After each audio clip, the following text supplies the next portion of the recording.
Afternoon, amazing Port Harcourt people, amazing Rivers people, or Riverians as I sometimes call you guys, and of course, awesome Nigerians and people listening to Today FM 95.1 from wherever you may be the world over. Well, like I said, it is 95.1 Today FM. My name is Dawn Wilson, and it's Business Today, just as the promo did say. And I don't think it needs much introduction. It's Business Today. But not business today in the sense that, okay, 1+1 is 2 and this and that. It's business today in the sense that, well, how it's going to affect you and I, and how it's going to affect the economy and still rebound to you and I. So hopefully at some point in time, based off of what I and Dr. Lira Kpagi, who I'll be introducing again very soon, we'll be talking about, you'd call in. Now, if you want to call in, here are the numbers: 0810-9510-951. That's 0810-9510-951.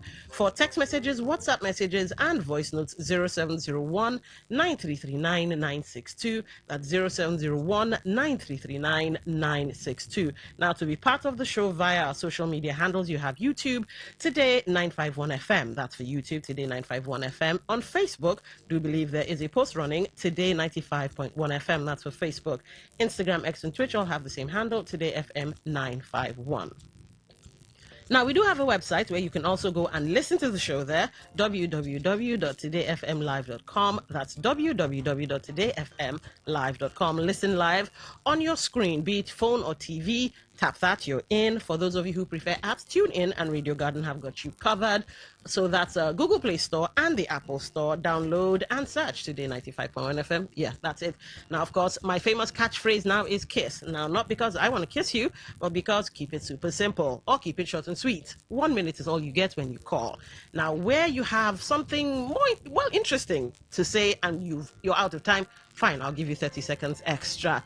But please do not abuse that allowance or leeway. So keep your thoughts short and sweet.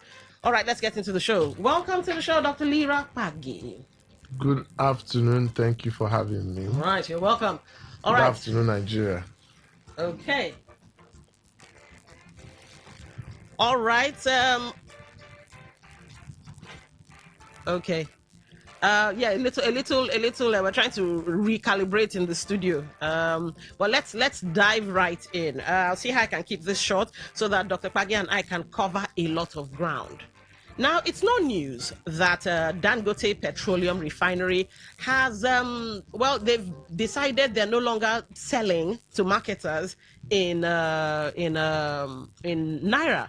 They've decided to go back to the dollar thing. And they gave two reasons. Let's see if I can read it off of The Nation, of course. Dangote Petroleum Refinery has begun pricing locally sold petroleum products in US dollars instead of Naira. The company says it can no longer absorb the exchange rate losses created by buying crude oil largely in dollars while selling refined products in Naira. According to the refinery, the government's Naira for crude arrangement has not provided enough crude to meet its needs, forcing it to import more crude at international prices. Now, another headline says petroleum products and all of that might jump up by 100 Naira. Now, they're saying, given that calculation, marketers will be exposed to about $1.84 billion in foreign exchange burdens. That's what's going to be on the marketers, because Dangote is saying, you know what, I can't carry this risk anymore. I've been patriotic enough, so yeah. Well, you people are not giving me the crude I need. You're not giving me enough. And of course, I have to go and source at an international market. And, you know, the international people are selling it to me in dollars. So somebody has to bear this thing. Of course, we all know that it's not the marketers that will bear it in the end. It will be us. Now, the crude for dollars, the crude for Naira thing was so that they could take the pressure off of the Naira. It was weakening the Naira because, let me see now, how do I break it down? The higher the demand for dollar, foreign exchange, the weaker our Naira gets, because they'll say, oh, you people want dollar? All right. Rather than bring 1 Naira to buy the $1, now bring 5 Naira because, wow, there's a demand. And, you know, it's business. People must make money. So you bring more Naira to buy very little dollar. That's the weakening of, well, one way to weaken the Naira. Hence the crude for Naira thing. to avoid this whole wahala. But time and again, we've seen it that, the NNPC, and dare I say the federal government by extension or by association, guilt by association, can't seem to, get around to giving Dangote what he needs. Now, imagine where he's able to give Dangote what he needs, as in everything. Then there will be no need for Dangote to be buying at a global market price, because he's buying it from Nigeria, and it's in Nigeria. This is crude that is in Nigeria. So he's buying it from Nigeria. He's selling in Naira. He's doing everything in Naira. And we too can heave a sigh of relief. But now what Dangote has decided is that, okay, you know what, marketers, that money that you people have, rather than going to import, because the marketers have been singing about importation and all of that, no need for you to import. Bring it to me and buy. That way, the Naira may not have too much of a problem. Some economists claim that this argument will actually work. The Naira will not have too much of a problem, because rather than you giving to the foreign suppliers, you're giving it straight to me. So many are saying, if that happens, there will be no problem. And I started wondering, why can't we just produce? After all, it's in the news that we've hit a 74-month high in extracting crude oil and all of that. 1.5 and such million barrels per day, and then 0.18 million barrels of condensate. So we're doing well, which means given an extra push, we can be producing even more, enough to give Dangote, so we don't have this song and dance on the daily. Then I did a little research, which I don't know, Dr. Pagi may not agree with me, but here's the research. If we're producing more, and hopefully we hope to shoot to 2 million barrels or 2.5, can we not sell? I know there's a global what's that thing called? Global price. So let's say $80 a barrel, global price. But this thing is our own. Can we not now say, not just for Dangote, but other local refiners now, can we not say, okay, since this is our own, even though taking into account that we have encumbered some of our crude because of loans we took, can we not say we're producing more? That's if we produce more. Let's sell to the local refiners at $50. There'll be profits. Do the math. At $50. Then let's sell to the international community at $80. So that if they're buying it cheaper, it will naturally bleed into the rest of the economy. Inflation will probably go down. Cost of transport, in fact, cost of living will go down, because, we're not suffering because of fuel. Now, Dr. Pagi will answer if that is a good idea to sell higher at the global market and sell lower in country. Saudi Arabia did it. Which other country did it? There's a downside to it, but they did it and they learned from it. They got their fingers burnt, but they learned from it. So, is there no way out? Dr. Pagi, should we get our fingers burnt and learn? Well, I'm hoping we don't need to get our fingers burnt, but we learn from their experience or their mistakes. But my question now is, how is it that we seem to be in a trap? A petrol trap. We are in this situation because we do not have governments that are committed to growth and development. I was in a platform recently and we were discussing this very particular issue. Mm-hmm. Dangote has been given an opportunity to not just make himself a monopoly, but naturally fit into that role by virtue of his drive and development to growth and progress. We have refineries that have together over 600 barrel per day demand for crude, but the government has left them to be moribund. If he was having competition at that level, I foresee we would have had a better situation. So you think okay, fine. I know BUA and some other local refiners are supposed to come up, but given that this is our reality now, I did propose, okay, sell higher to the international community and sell cheaper with profit, of course, with profit. Who should sell higher? The NNPC and all of that now. Sell what we have outside higher? Because we're selling, it's a business. Are we not doing business? We're not doing business. Oh, okay. Other people are doing the business and we're just making the money. We're just watching them do what they are doing. Look, first of all, Yes. what is the idea behind crude for Naira. Naira? If you check it, it's not a profitable venture. We Not. did that at $65 to get $65 per barrel to get over $3 billion, roughly $3.5 billion, depending on which of the projects you are looking at. There are different projects. Yeah. Now that money is gone as it is. That's why we are trying to look for new money. Okay. In the news you read, I heard you say we are trying to raise money. So that money is gone. And we did that at $65 per barrel. Today oil prices are over $80 per barrel, and we are still paying. We still have about 2-3 years thereabout to pay crude that was signed at $65. So whoever is on it is just comfortably making over $20 per barrel. But Dr. Pagi, you said we should ramp up production. It's a long-term game. That's the truth. It's not a short-term game. No, what I mean is, if you say we should ramp up production, yes, and we hit 2.5 million barrels per day, beautiful. There will be the percentage that goes to cover the loans, and then the excess, because that's a surplus. Can we now not sell higher to the international market, sell to Dangote at a reduced rate, and make money on both sides? Why should we sell to Dangote at a reduced rate? When I say Dangote, I mean local refineries as well, because it's affecting us. You see this price volatility, especially as they are selling with it's a global reality. Yes, but does it have to affect us this badly? Can we not have Nigerian solutions for Nigeria's problem? The problem with Nigeria is the supply chain. The problem with Nigeria is not necessarily, it's the supply chain. Okay. So first of all, from the supply chain of the upstream, which is crude oil availability, it's not available.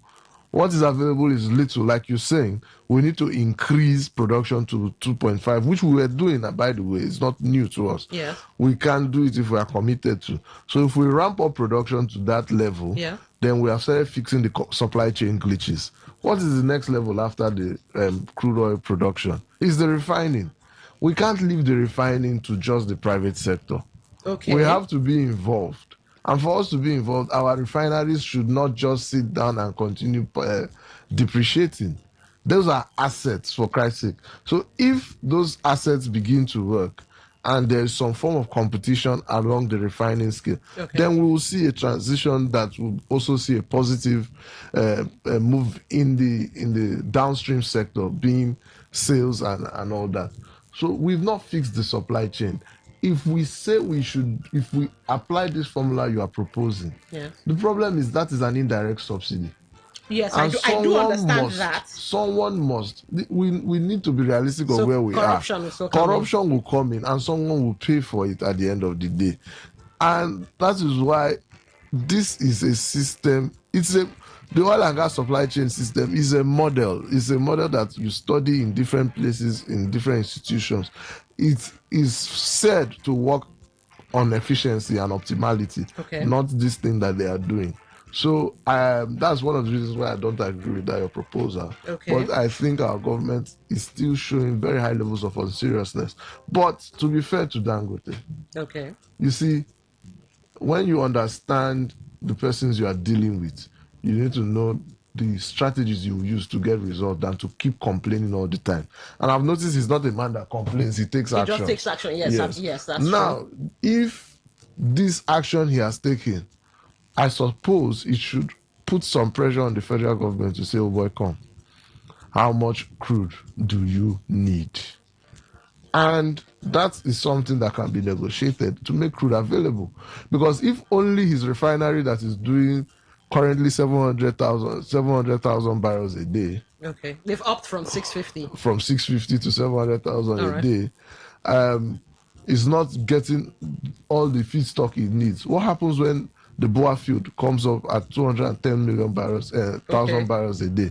We're talking about a combined effort of 910, almost 1 million barrels a day. And we are clapping hands that we are doing 1.5 million and jumping like we are doing something. So we are not doing much. That is what it is showing. All right. So what's the fine? I hear you. You say the government isn't serious and all of that. But so what other alternatives? Because I was thinking, you know what? We are the market. Whatever they're doing, it's we who are buying it. If we don't buy, there's no market.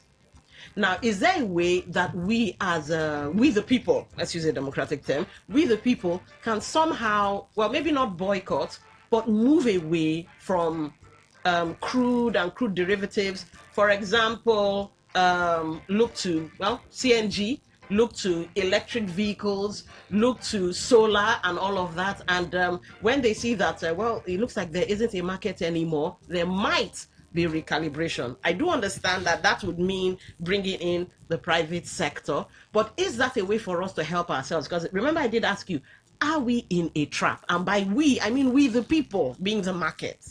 We don't need to always bypass hurdles when they come in front of us. All right. This is where we are as a country.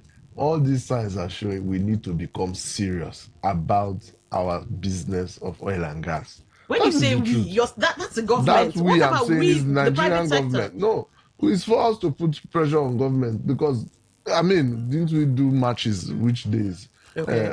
And say when Goodluck Ebele was in office, we shut down the country at different intervals to say we were not happy with what was going on. All right. And the government needs to sit up. If they are not, and which I have always said, they have no business in private sector businesses because they are not profit oriented. If they know they cannot do it, sell it, partner with people that can use it, or you leave it alone totally. And rather than saying you are trying to be involved, you know you can't. Just perform your regulatory role and leave that space for the private sector to compete. And we have seen this efficiency happening in the telecommunications sector today. Everybody is happier. Everybody can afford a phone and buy data, and at least at the barest minimum, regardless of how financially viable you are as a Nigerian, there is a phone for you. There is a data package for you, you know? So we can have that same thing in the power sector, in the electricity sector, in the oil and gas sector, but for the continuous intervention of NMPC, NUPRC, all the names that they've given themselves now that they've decentralized or whatever, or unbundled. So they don't have a business there other than regulation. Regulate the system, audit their accounts, check if they are saying what the truth or lying, and then you walk away. All right, my final question before we move on to something happening in America that should quite interest Nigeria. Are you saying that there is no way out? Let's say if the government doesn't sit up, the only thing we can do is, well, wait for the government to get its act together. There is no alternative, or until we have a better government in place. My point of view, my opinion. Over society will come to the assembly, it means that the executive has failed. Now, what the executive is doing, settling land grabbing issue, owning those environmental hazards, which is automatically an exclusive right or power of the executive.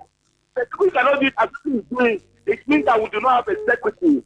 Now, don't, my sister, you said it since on the second, look at what village people are suffering.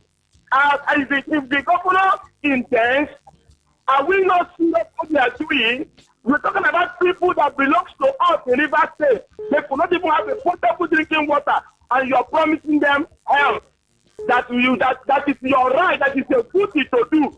I just want to tell you thank you that you want to put a health center for them in village. Son, my sister, I'm asking you. The location comes to this state every month. Nobody stops the governor.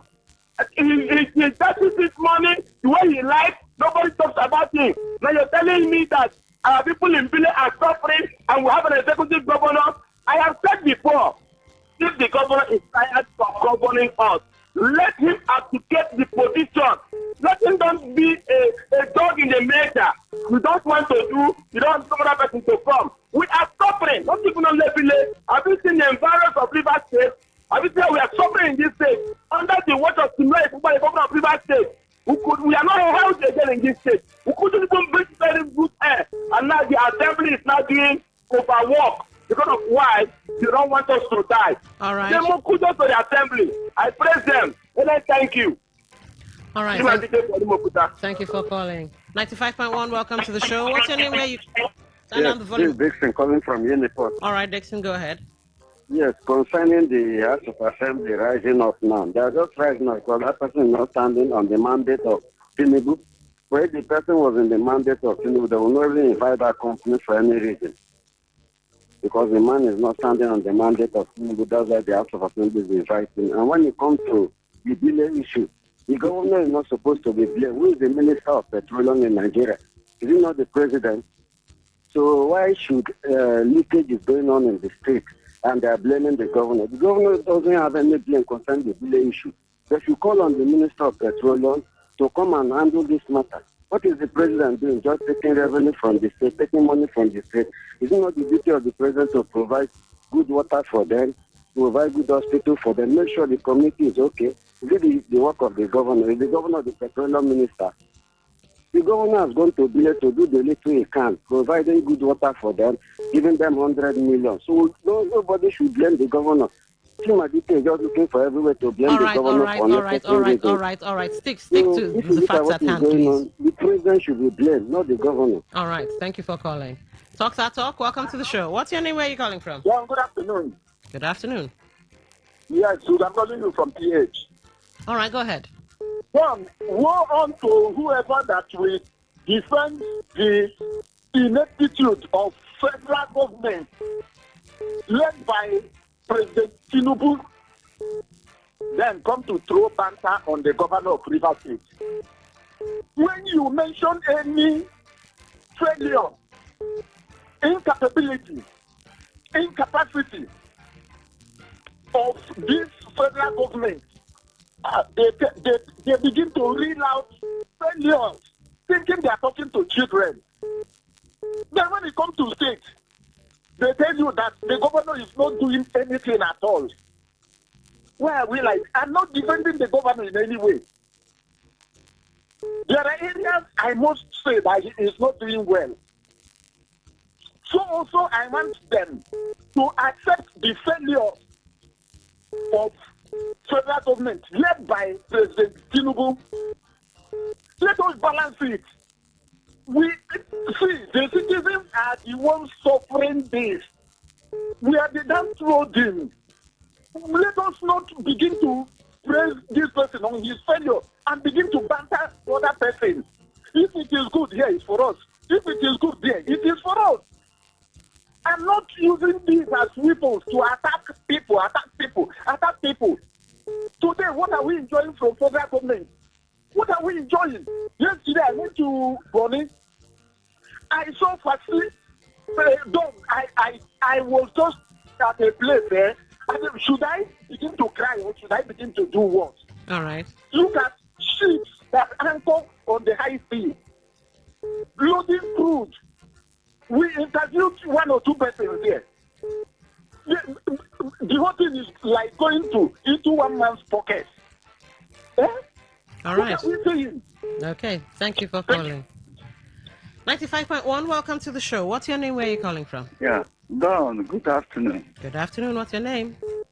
Yeah, my name is Expert. I'm calling from Eberomo. All right, go ahead. Please, Don, let your callers respect the office of the governor. My DK is talking tough against the governor of the state. All right. I don't want to have to cut you off, but could you not focus on Chimadike? Just tell me your thoughts, please. All right, looks like we lost that one.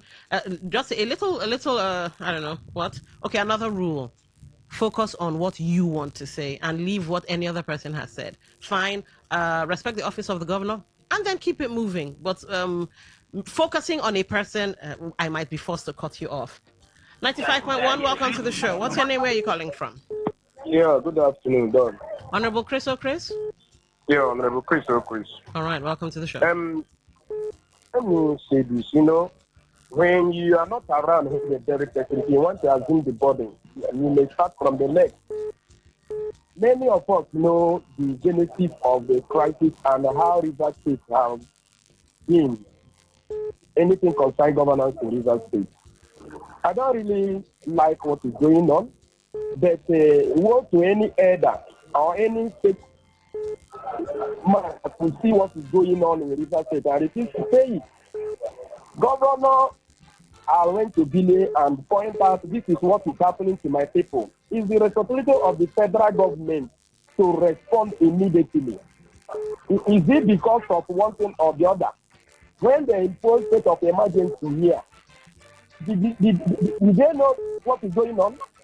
We are not kids in this state, so we know all is going on. But let it not be that they just want to name somebody just to hang him.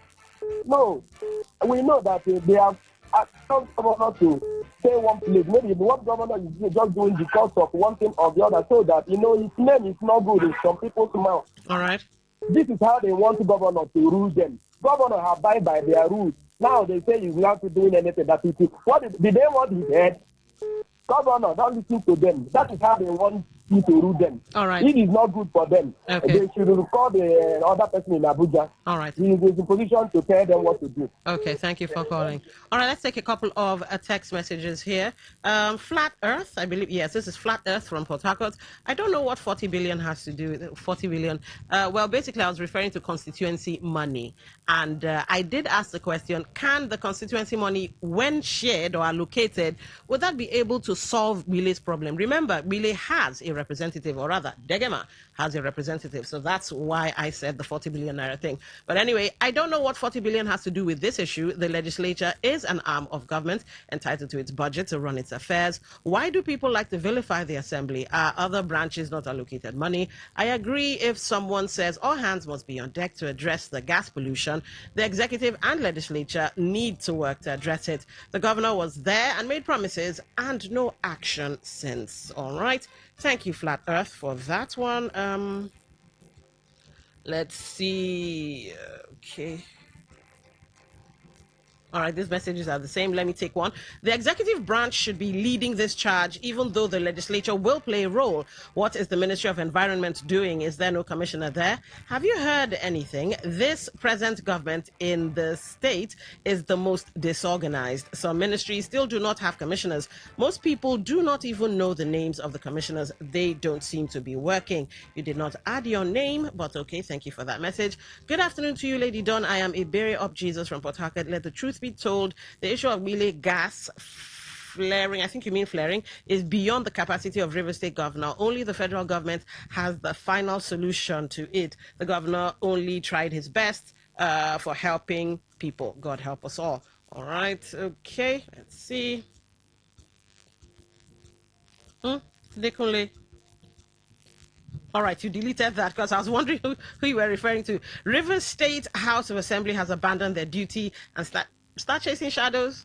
It looks like a thank God ability. You didn't follow the program from the beginning. I think they have actually woken up, because I took two stories. One, the situation concerning over 6,000 plots at Victory Estate in Rumosi, and a second story where they have summoned a company called Airs Energies to come and explain something. Now, speaking of that, the section 129 sub D, and I think section 129 sub 1 sub D, gives the River State Assembly, or States Assembly rather, some leeway, to the point where they could even issue bench warrants. So by way of getting the police to go and arrest the person and bring. So to a certain degree, the State Assembly has some powers.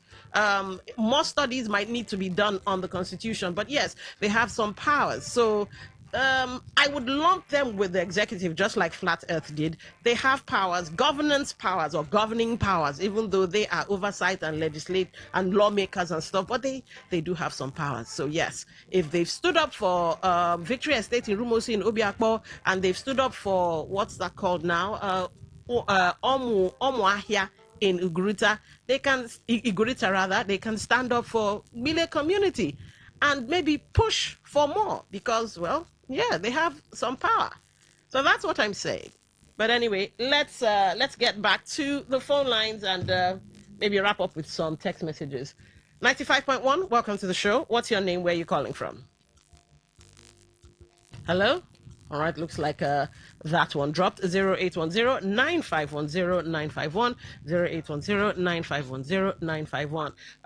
Honorable Marlon says, those who make the administration disorganized should fix it. The governor has tried his best. All right. 95.1, welcome to the show. What's your name? Where are you calling from? Hello, John. I'm calling from Port Harcourt. All right, go ahead. What's your name? Kimber. Okay. If somebody is this person, let me just use this. If somebody is this person, they do children, and nobody they talk, will continue. But if you find out they see the big children, the parent, one of the parents fight that market with the big children, he will stop. He will see the big other children, but see this particular person, children, he no go touch them. So if Chimadike is talking about our government, we should go come on. Oh, come. Oh, okay. No. Okay. I'm not talking anybody. Hello? Okay, can you just stop calling his name? Stop referencing him in any way. It's my cousin. All right. Not that I'm referencing. I say if it is meeting now to go to Abuja to sign agreement, our governor will fast and go to Abuja. But now they say, go to Abuja, report to yourself. You will see people and the friend will come down here and rectify this thing and change this pipe that is missing. I tell you, you should go to Abuja and stop playing this game. You are collecting revenue, you are collecting the allocation. And your hands are tied to do things, but your hands are not tied to collect allocation from Abuja. Thank you, Don. All right, thank you for calling. On Facebook, Sunday Aswa says, it's better late than never. Rivers Assembly finally waking up to their responsibility. Maybe the budgeted allocation to them finally, all right, that's funny, finally alerted their conscience. What a country. All right, thank you for that. Let's see, we can take just one, 30 seconds. I guess I can push that. 95.1, welcome to the show. What's your name? Where are you calling from? Hello? All right, that dropped and that window closed, unfortunately.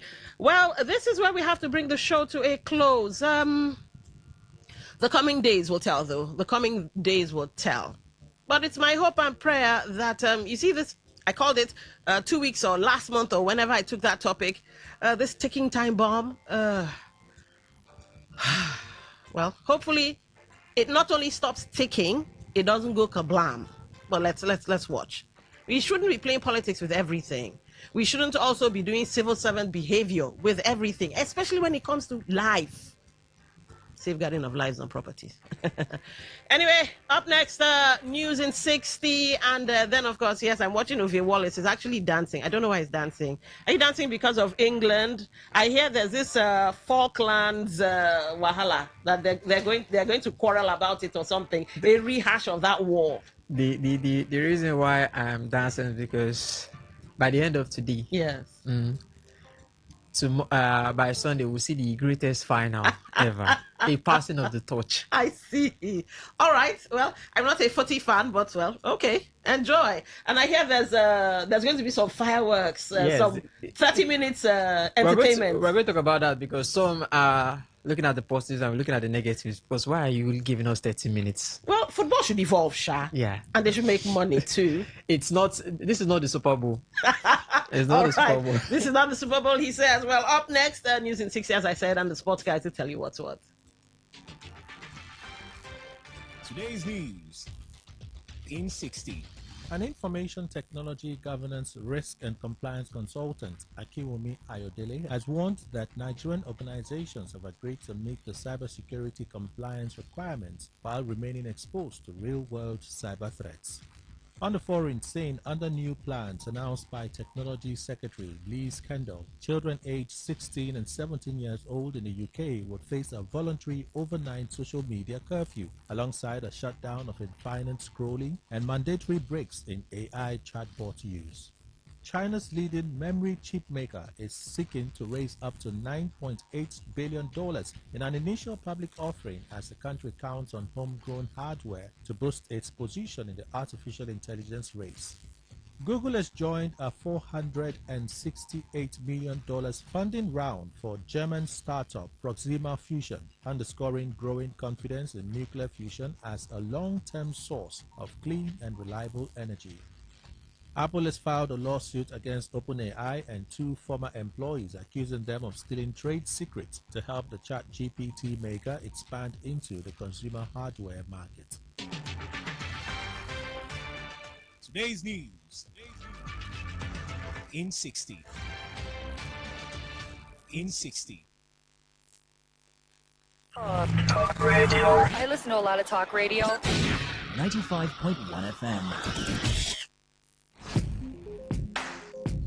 Looking to grow your business? Ready to elevate your brand and reach the right audience? This is your moment to take your brand to the next level with Today 95.1 FM. Your trusted voice, reaching thousands of listeners every single day. From startups to established brands, we create powerful advertising solutions that boost your visibility and drive real growth. Our affordable advertising packages are designed to give your business maximum visibility and real results. Don't just advertise where people are listening. Call us today on 0818-389-2850 or visit our station to book your slot now at Today FM Drive off East West Road, Obiapo. Today FM 95.1. Your voice, your market, your success.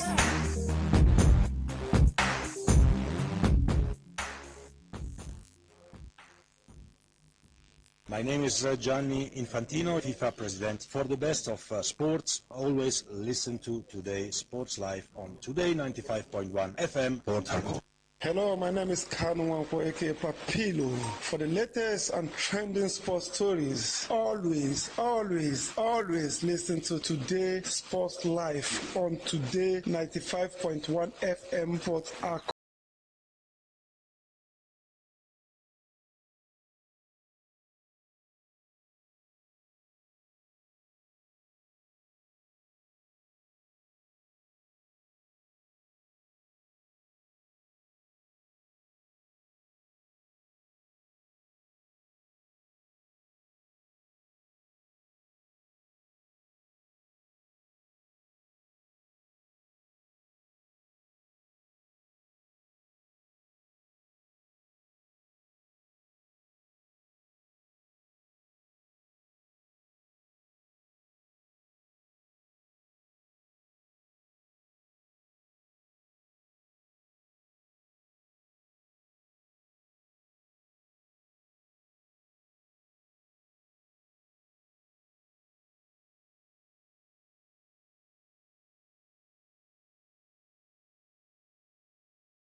What is you can call me the sports chef as always. I will be ready to dice, slice, season, and spice up your afternoon with whole talking points from the ever exciting world of sports. And I'm never alone in the kitchen. I've got Somto Isaac with me wearing the AC Milan jersey. I don't know if you've moved the teams or maybe just the color red is enticing you in that jersey. But Somto Isaac joins me on the show as well to dissect and add his own seasoning and spice to everything we've got on the menu today. And we've got my boss, my Oga, right here as well too.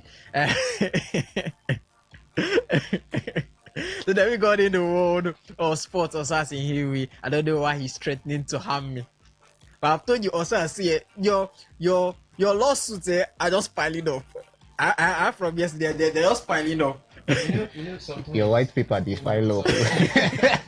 Sometimes the complexion of a judgment could change when the defendant and the complainant meet outside the court. That's a few hours before the court session. He's still threatening me. I'm not threatening you. I just said. No. So what do you call this? You want my no? See, he says to feed. My job is at stake. What do you want me to say? my own job. My job has been at stake since yesterday. No, I have nothing to say. All right. Also, to Isaac, good afternoon to you. Now you're talking. Good afternoon. You don't ask me to petition the Oga. I will not do that. You understand? So leave me out of your troubles. Good afternoon, Obi. Good afternoon to you, Osas. You asked the question who will join France in Spain in the final of the World Cup. It's a very simple answer, and we are going to see that the final that did not happen for the finalissima. That's all happened in the United States of America, and I can only back Argentina too. It's a fixture that has a lot of bad blood. Obviously, Don was telling me about how the English media are covering this game, and you see, you would understand because there's a lot of bad blood going into this game. You can remember the hand of God from Diego Maradona, and in that same game, he went on to score what could be seen as one of the greatest goals ever in the World Cup. And you could see a man who could actually do the positive and the negative thing all in one instance, one who could be the savior and who could be the devil himself in a singular match. And you could also remember that interesting game when David Beckham was sent off. I think, was it the 1998 World Cup? Yeah, it was the 1998 World Cup. And David Beckham, for his retaliation to Diego Simeone. And I was watching the I think it was 1998. I was watching the Beckham documentary, and what he faced after that whole match was bad.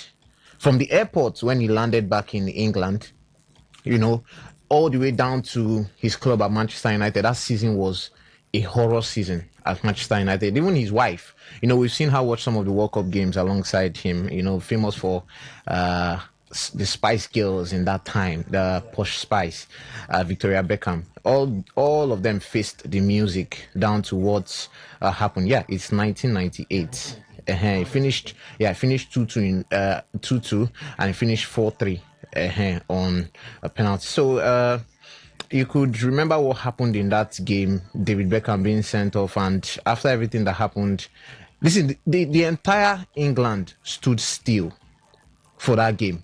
The entire England stood still, and I expect that to happen today again, because England against Argentina, this is a semi-final of the World Cup, and I saw a video of someone who was begging Lionel Messi that you've done everything, just leave this one for us. And like I said, a lot of bad blood in this fixture. David Beckham's retaliation to Diego Simeone, Diego Armando Maradona's hand of God, Diego Armando Maradona's legendary goal at the World Cup. This is a fixture that holds no bad blood or holds no punches. Now, the last time these two teams faced at the World Cup was in the 2002 World Cup in Group F. England got the better of that one by 1-0. Over 2 decades later, we get to see this fixture, England against Argentina. It's going to be very exciting. Like I said, if there's anywhere you are by 8 p.m., leave your girlfriends, leave your wives, leave everything you have to do just for the next 2 hours. Focus on what's going down in the United States. And just to throw back from what happened yesterday, I remember when I think Osas was here. I don't know if you were here, but I said it that I had the gut feeling. Listen, I was not making a prediction or anything. I just had a gut feeling that I wasn't going to jump on the France bandwagon and say, listen, this guy. I said I had the gut feeling that they were not even going to reach the finals. I had the feeling that they were not going to reach the final. I don't know why I had that feeling, but you can say maybe I'm superstitious because I didn't want to see a repeat of the 2022 final. Or you can also say I'm superstitious because in a way that I just didn't feel like an array of stars. Yes, you classify Lamine Yamal. Pau Kubasi is another name that has really Lamine Yamal. Pau Kubasi is another name that has really stepped up in this tournament. And Victor Israel was showing me something. I think that was last Saturday about David Raya not starting in Spain. And I said, this thing you want to do, you cannot blackmail me.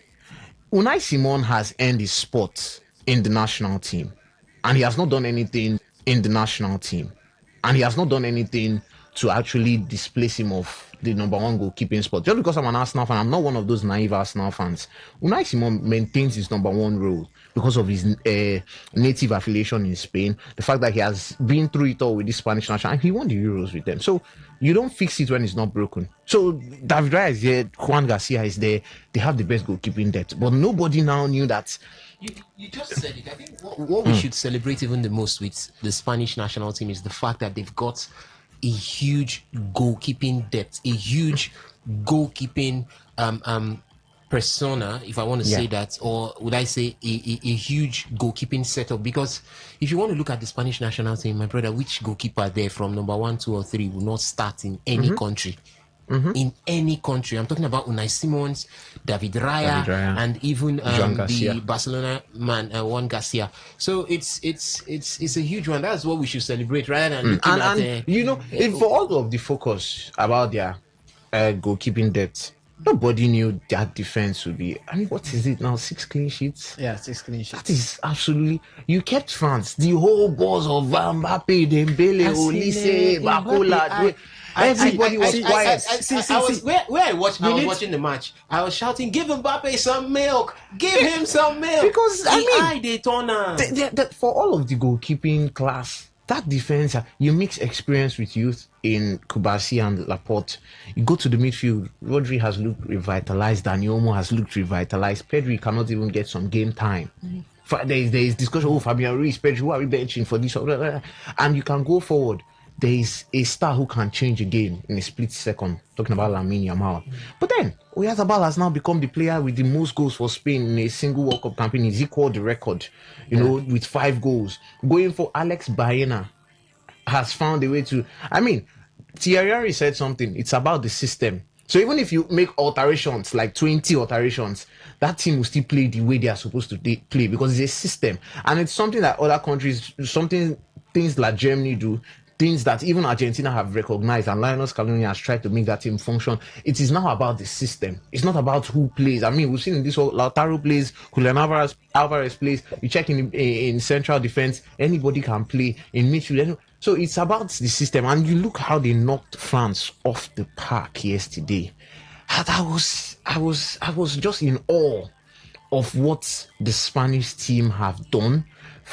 You can now recollect that from the Euros, this is going to be one of their most successful generations if they manage to win a World Cup. But I mean, let's get on the way, and I'm sure most of these discussions will not even stop right now. Yes, you already heard my boss, Osas, in here. Osas, good afternoon to you. A very good afternoon to you, Ovia Wallace, and good afternoon to you, Sonto. Good afternoon to Madam Dawn right here in the studio. I know you're not hearing her voice, but she's always an enthusiast when it has to do with sports. She keenly listens and follows.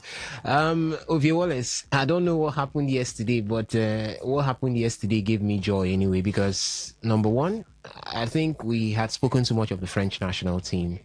Take nothing away from them. A beautiful side. They've got an array of stars on the pitch as the first 11 and even on the bench, as well as even those who didn't make the FIFA 2026 World Cup. But I think football, according to Didier Deschamps, football is not played in front of the microphone. Neither is it played looking at the pen and paper, because pen and paper, they were the better side. But I think the Spanish guys actually have shown that, football is what you cook, because what they did yesterday was cook the French national team. None of the players from France were able to play their game.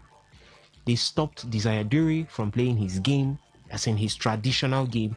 Ousmane Dembele looked so different, so empty, so natural. So when I say natural, so ordinary. Yes, the big man himself, talking about Kylian Mbappe, the same thing. So I don't know what the French national team did, but I think we'll definitely analyze through that game when we go into the show, and we'll look at where exactly they were able to hold on to keep the French national team quiet, because that's the team that everyone feared before this tournament and right even inside the tournament. Yeah, so they're cooking of our own in the studio right here as we dissect, and as the guys have already put some little spice and seasoning to the conversation before we get into the main dish this afternoon.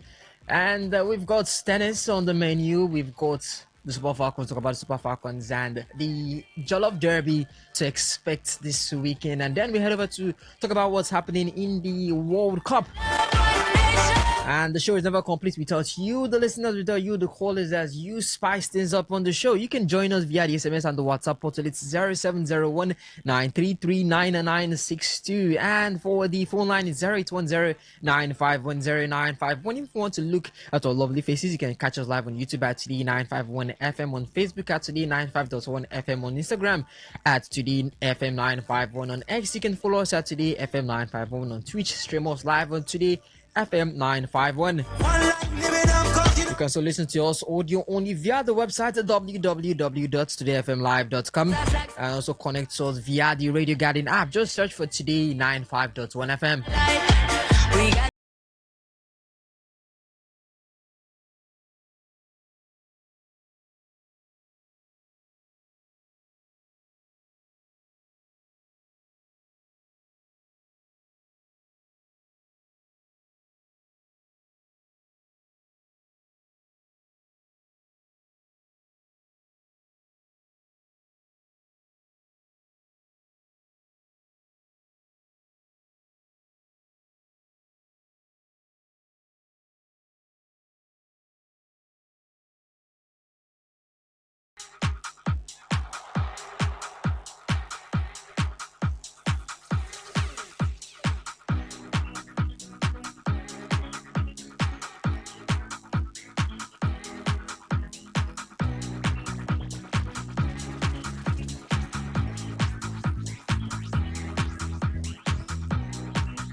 All right, we start off with some tennis. As former Australian player and coach Renee Stubbs wants a radical change at 2 sets all from the quarterfinals onward. She says to ditch the deciding set entirely for a 10-point tiebreak for both the men and the women's game. A trigger point was based on Djokovic's brutal 5-hour 15 win over Olga Aliassime, which left him visibly strained for a straight set loss to Sina in the semis. Stubbs, the self-described tennis purist, says she loves the sport but doesn't want to watch it for 5 hours straight. And still speaking of Djokovic, the man could be near retirement as he has let Prime Video into his life for a documentary featuring Nadal, Agassi, Sampras, and Becker. Well, he cancelled a near-identical Amazon project back in 2017 because he was still chasing titles. His results back up the timing, knocked out in the third round at Roland Garros by Joao Fonseca after vomiting on court, then comfortably beaten by Sinner in the Wimbledon semis. His own words after Wimbledon were telling, "Maybe I don't enjoy all the hard weeks that are leading up to the big tournament, putting myself over and over again through a lot of pain." Also, let's start off with the 5 sets being reduced. Some of us don't want to actually watch a whole 5-hour match of tennis, but it does come with its truths when you see two people go head to head. But you have to see the repercussions when you go into the next round to face the next opponent, and we saw its effects on Djokovic and the rest. But for you, dropping the tie set, dropping the 5th set, would that be the right step to take, and instead taking a 10-point tie break, at least she said from the quarterfinal upward? I think for me, when you bring too much spice to the brew or you bring too much spice to the stew, you end up spoiling it. We're complaining a lot about what we are seeing in football these days. You could see too many things. The video assistant referee came in at one point. At another point, you saw some improvements to the video assistant referee. These days now, we see stuff stuck or tucked into the ball. And now we're hearing that the ball has a heartbeat. Maybe one of these days we'll have that controversy where we could now sit down and start to analyze maybe someone controlling the ball right from an office away from the pitch of play, because we've seen balls launched into the center half by the goalkeeper and it goes up and all of a sudden it changes the direction and we say it hits the camera lines. Some other persons are saying it didn't hit anything. But it's quite clear that we are seeing the ball change direction. So what I'm trying to say is that sometimes when we add too much to this sport, we end up losing the actual face of the sport. We end up destroying what we have. Because now, five-setter in tennis brings some sort of different feeling, some aesthetic feeling to both the spectators and even the players. If you start taking away five-setters, two players come up, they share 4 sets amongst themselves. Allow them go 1 more set now. Let's see who is the strongest. We've seen times where Carlos Alcaraz, why do we call Carlos Alcaraz one of the most resilient of tennis players? In the 2022 US Open, I think he won that one. Yeah.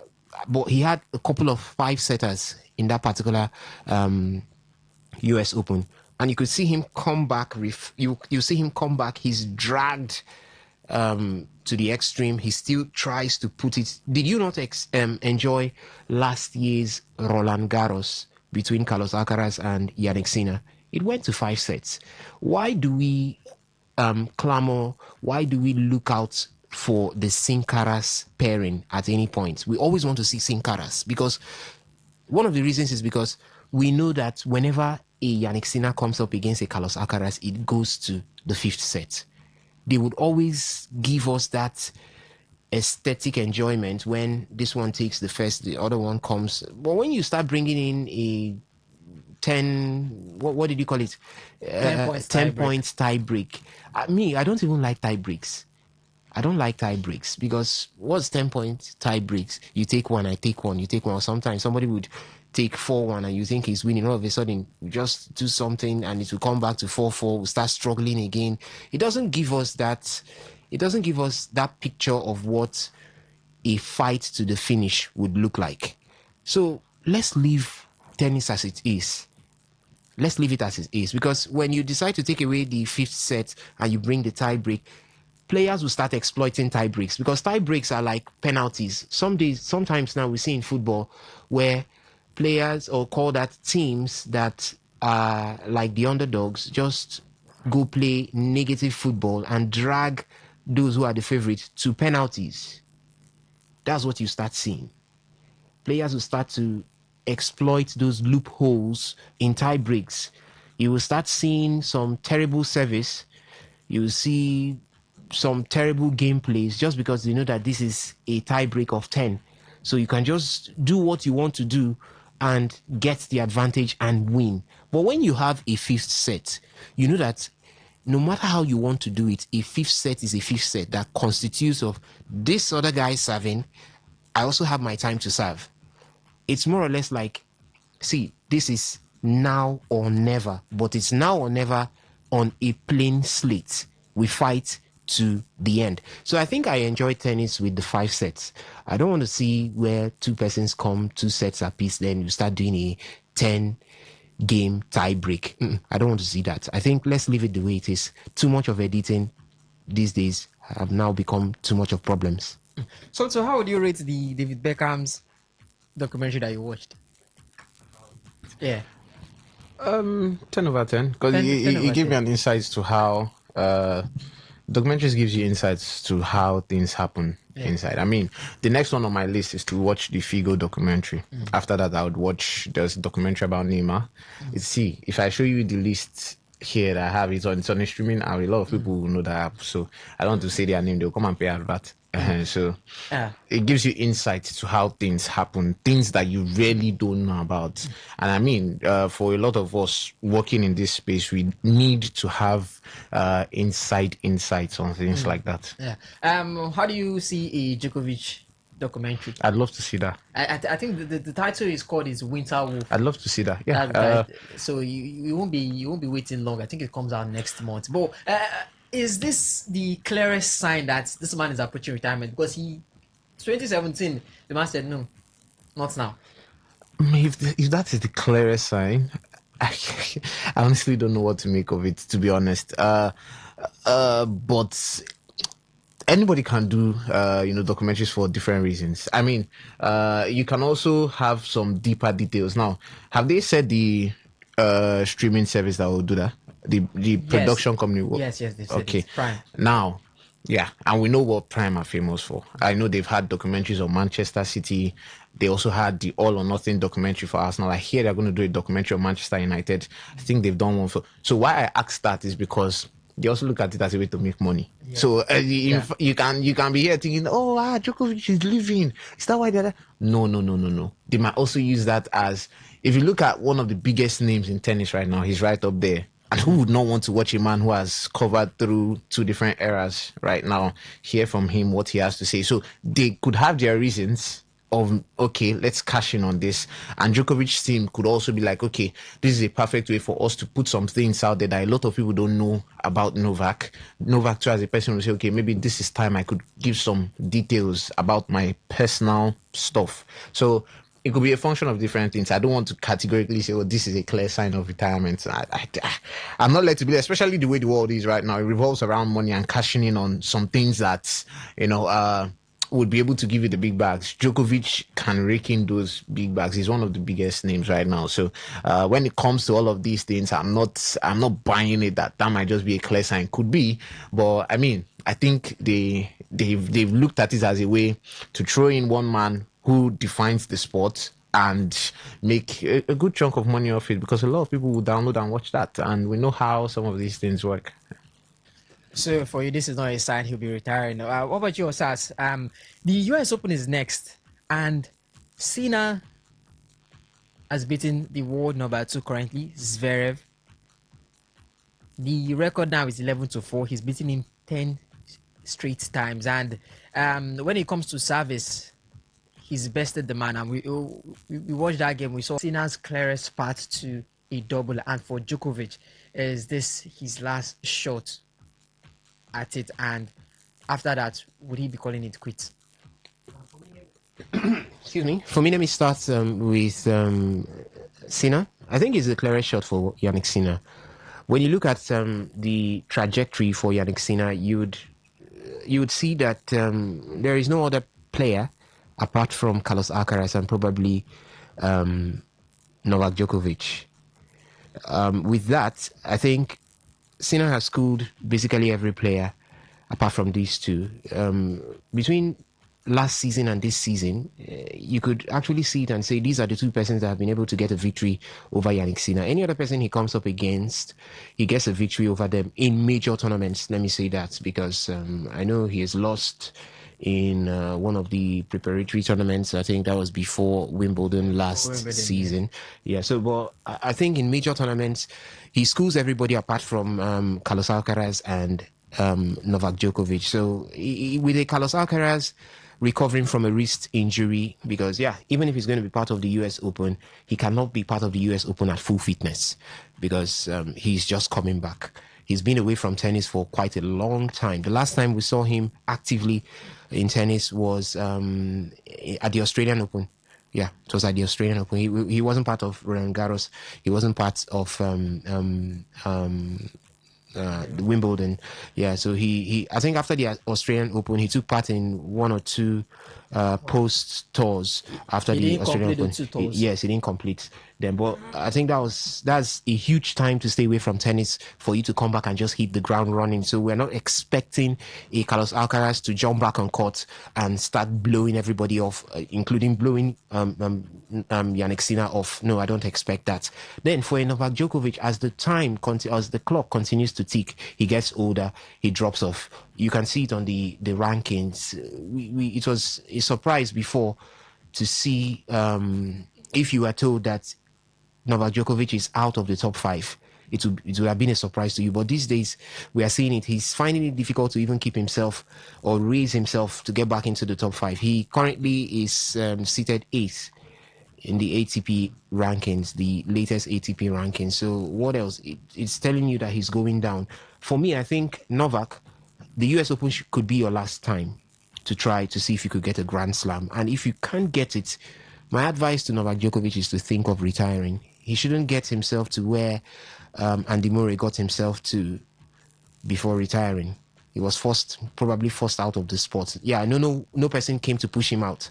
But you could see clearly that everyone was saying, see, Murray, come out before the little legacy that you have will be dented so badly that we'll begin to consider if you were actually part of the greats then. So I don't want to see Novak Djokovic toe that lane. He has done too much for the sport. I don't think wanting to get that one elusive Grand Slam could make him fall apart in a bad way. So after the US Open, if he doesn't get it, he could try out just sealing the season with the ATP final, and after that, just call for your retirement or give the news that you're stepping out of the sport.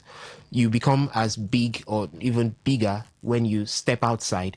I think Roger Federer is bigger than he was in the sport right now outside the sport. The accolades he gets, the respect he gets, it's even too big right now for him. It's too big. I think he's even bigger than when he was in the sport. That's what Djokovic could become if he steps out of the sport right at the right time. So for me, Djokovic, I think if you don't get the US Open, just seal the season, then call it a quit from the sport. For the doubles, I think I see Yannick Sinner winning this one. He is he the defending champion of the US Open? No, I think it's Carlos Alcaraz who is the defending champion of the US Open. So with what has happened and what I stated, I think he's more in line. He's the favorite to win this season's US Open.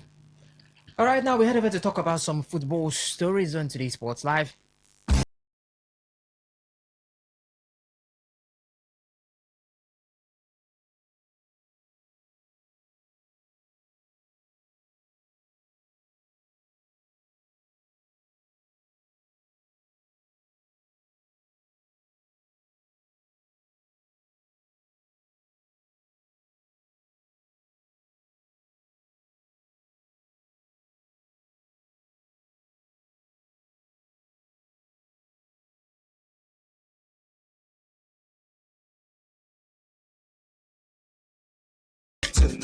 Yes, the 10-time African champions begin their WAFCON title defense in Morocco with the automatic 2027 Women's World Cup qualification on the line for anyone reaching the semis. But first, guys, it's the Nigerian face off against Ghana. It's going to be the Jollof Derby, as we always call it, this Saturday, July 18th in Casablanca. We'll call it a fitting tune-up for the Group C kickoff when they take on Malawi on July 28th, then Zambia, and then Egypt.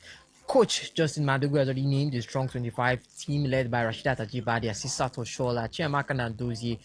Though defender Ashley Plumtree misses out through on injury. And former coach Rolandson Ode and forward Uche Nakanu are both adamant the squad's continuity from last year's triumph makes them the team to beat again. First off, Plumtree out of the squad, do you still trust the Falcons defense to be solid enough to go all the way to Brazil 2027? And bragging rights this Saturday, the Jollof Derby, what's your predictions against Ghana? I'd always fancy the Falcons to get the better of the Ghanaians. And for Ashley Plumter, I think a lot of people were, questioning, oh, is this one of those political stuff and all that kind of thing? And she actually did release a statement that she would not be able to participate in WAFCON due to injury problems and fitness issues. So that keeps her away from the side, much to her despair. But yeah, I think we can still get the job done without her.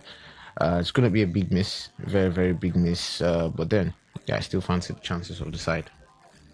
All right, now we leave all that and head over to what's happening in the World Cup. Don't go anywhere. Today's Sports Live continues.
France apart 2-0 in Dallas. Oyarzabal opened it from the spot after Yamal was hauled down by Digne.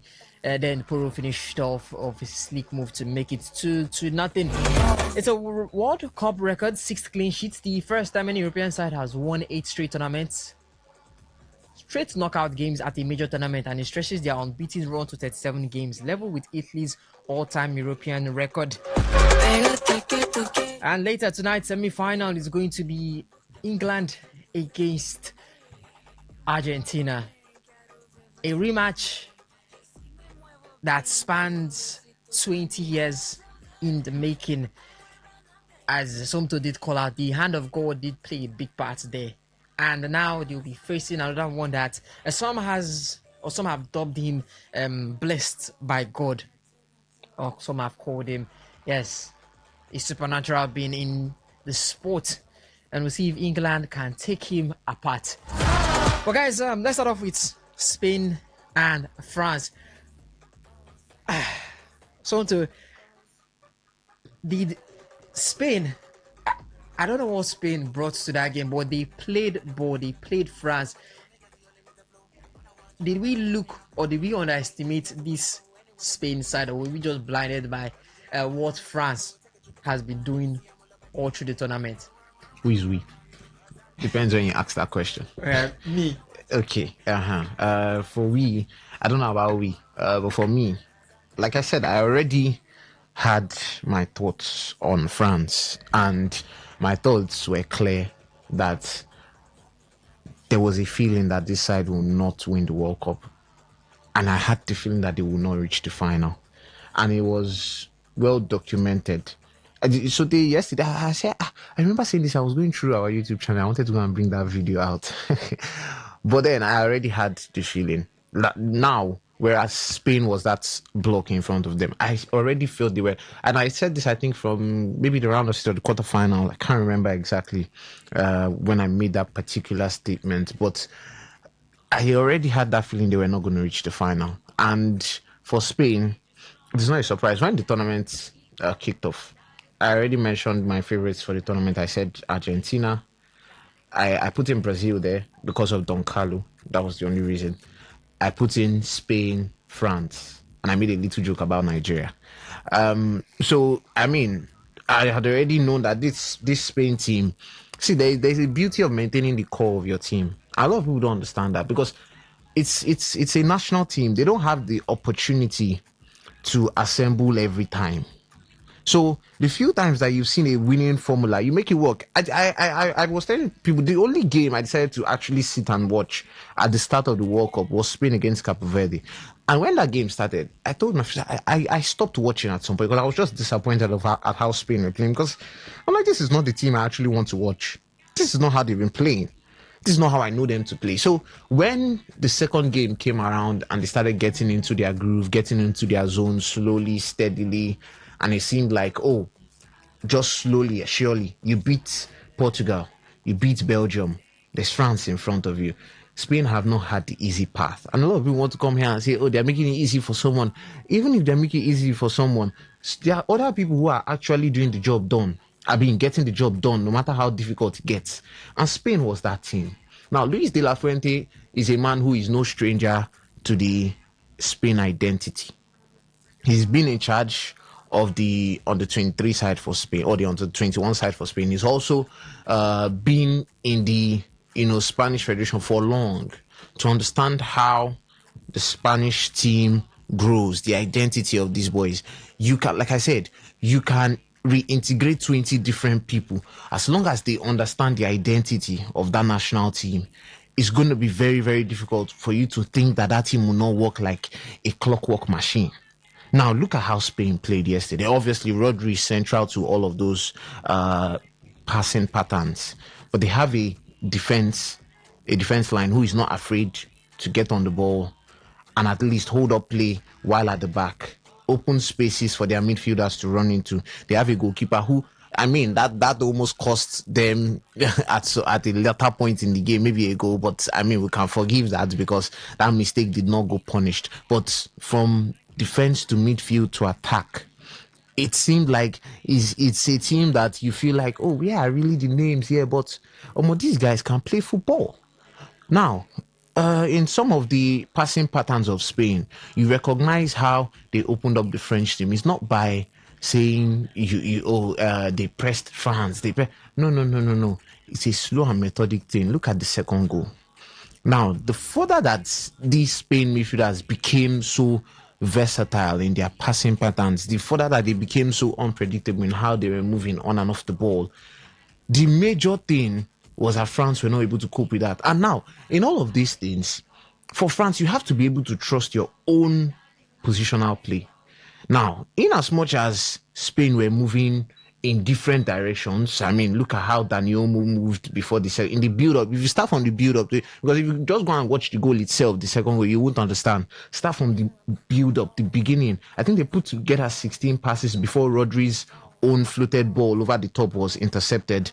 But then, look how they tried to make that build. When Fabian Ruiz dropped, and the French midfielder was following him, Dani Olmo moved up. When Olmo dropped, Fabian was looking like he was going to move up. So when Olmo was trying to drop to receive that pass from Rodri, and Olmo saw the space, and then he entered into that space. Now, this is before the clear chance, before the goal. Olmo moved into that space, and Spain progressed up the pitch, gave it to Alex Baena. He got that shot away, it was blocked. And then fine, let's recycle again. All good. Rodri got it on the edge of the D, sent it into the 18-yard area. It was intercepted by Luka Dean. Fine, let's recycle. Fabian got the ball again. Pedro Porro on the ball, spotted the space, sucked in Kone and Desiree Doué, gave Dani Olmo the pass. I know that's fine, but you see, as the thing is sweet, when you interpret how they are playing, give Dani Olmo the pass. Dani Olmo, like I said, this guy has been playing some good football in this tournament. Almost one touch, absolutely made the French defense lost. Upamecano, who was marking him, Lacroix, who was trying to track the run of Oyarzabal, and then Pedro Porro got into the 18-yard area and the strikers finished. Now you will say, oh, why is Kone and Desiree Doué not tracking Pedro Porro's run? Yes, they were supposed to, but that is how football is played when you pass the ball around. You do not now understand how you track this one. How do you track this one? How do you follow this one? And the French team looked so lost in that game. Now you can say, oh, there are players who have, but then how do these French players make some of the magic when they don't have the ball? When they face a team that knows how to keep the ball. So for all of their good works, for all of the great team that they have, I mean, Spain showed why there's still some good football to clamor for, and I'm so happy we get to see this type of team play final of the World Cup, because they're playing some absolutely beautiful football. I'll get to the question of if this Spain generation, because the last time they reached the World Cup was in 2010, and that generation went on to win the World Cup. Some have compared this team to that team then. We'll do the comparisons maybe during the weekend. because maybe that team had Andres Iniesta, Xavi. That team had Cesc Fabregas. That team had Sergio Busquets, Carles Puyol, Sergio Ramos, Xabi Alonso. See, leave on for that team. This is a very good team. This is a very, very good team. The youth, they're the only side in World Cup history to have two teenagers, Kubasi and Lamine Yamal. So, listen, this is a very, very good team who can have an amazing future. There are a lot of other players on the bench who. Nico Williams did not play. What's this boy's name? The likes of Zumenda Merino, all of them did not play. So there's a lot of great players, but they have a very good generation. But you see that generation, leave them. Those guys now, Eze, Ichi, Igwe, all of it. Leave those ones. All right, tonight's match, England against Argentina, and a rematch of 20 years in the making. The way the English people have carried this match on their head, and some are saying there's going to be a lot of there's going to be a lot of chaos in the match. But how do you see that match ending? I was checking the stats. There was a post, all the stats of all the teams, their top scorer, their assists, and everything. And Argentina, Argentina only had one name. One name. You don't see one Messi, name. Yeah. And I'm not wondering what happens if England shut down Messi, and can they do that? Can you shut down Messi? Yeah, can they do that? That's the first question. Can you actually shut down Messi? And I think this Argentine team have evolved to, okay, if you try to shut down Messi, I think Julian Alvarez would be able to pull off something. I think Enzo Fernandez would be able to pull off something. Messi's goal, I think that was against Capo Verde. That pass from Martinez to him. I mean, that was a defender giving that. It's almost like when these guys wear the Argentine jersey. They are different. Look at Romero now. I watched Romero at Tottenham Hotspur. I mean, when they just put on the jersey, like there is a driving factor pushing these guys, and they don't hide it. They sing it after every match, although in their native tongue, but we've had some translators do that for Leo's last World Cup.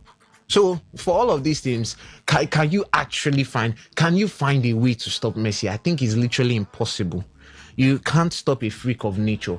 It's almost like you're saying you want to stop a volcanic eruption or an earthquake. Messi is a force of nature. You cannot stop him. You just try to contain and do your own job. And if it's the England I watched in the first half against Norway, if it's the England that I watched in some of their group games, I'm sorry, but they get run over. And you know, a lot of people are actually saying, oh, Argentina, this Argentina team are not even functioning to full extent too. Lionel Scaloni has been very vocal, and he has been complaining about how Argentina have not played up to the standard he wants at this World Cup. So imagine we see that back in two of the last 3 games. Now they've gone to extra time. Now you even look at the extra time that is the result of how they've been playing. He has complained about how they pass the ball and midfield that Argentina really craves to put in a stamp in this type of game. Very interesting game. I don't know, like I said, rivalries like this, you don't know where to call exactly. But then a gut feeling tells me that I see a Spain Argentina in the final of the World Cup. All right, 08109510951. That's for the phone line. For the SMS and the WhatsApp portal, it's 0701-933-9962. You can call in and give your thoughts on the match later happening. That's going to be by 8 p.m. today. England against Argentina. Who do you see getting to the final of the World Cup? Is it going to be an England versus Spain final, just like we had in the Euros? Or is it going to be an Argentina versus Spain final? Now, some have called it the passing of the torch. Would it be likewise? 0810-9510951 and 0701-933-9962. Hello, good afternoon. Hello, what is that? Good afternoon, Mr. Mike. Yeah, this is Mr. Mike. I'm in Czechia. I'm talking about what they call it. Hello?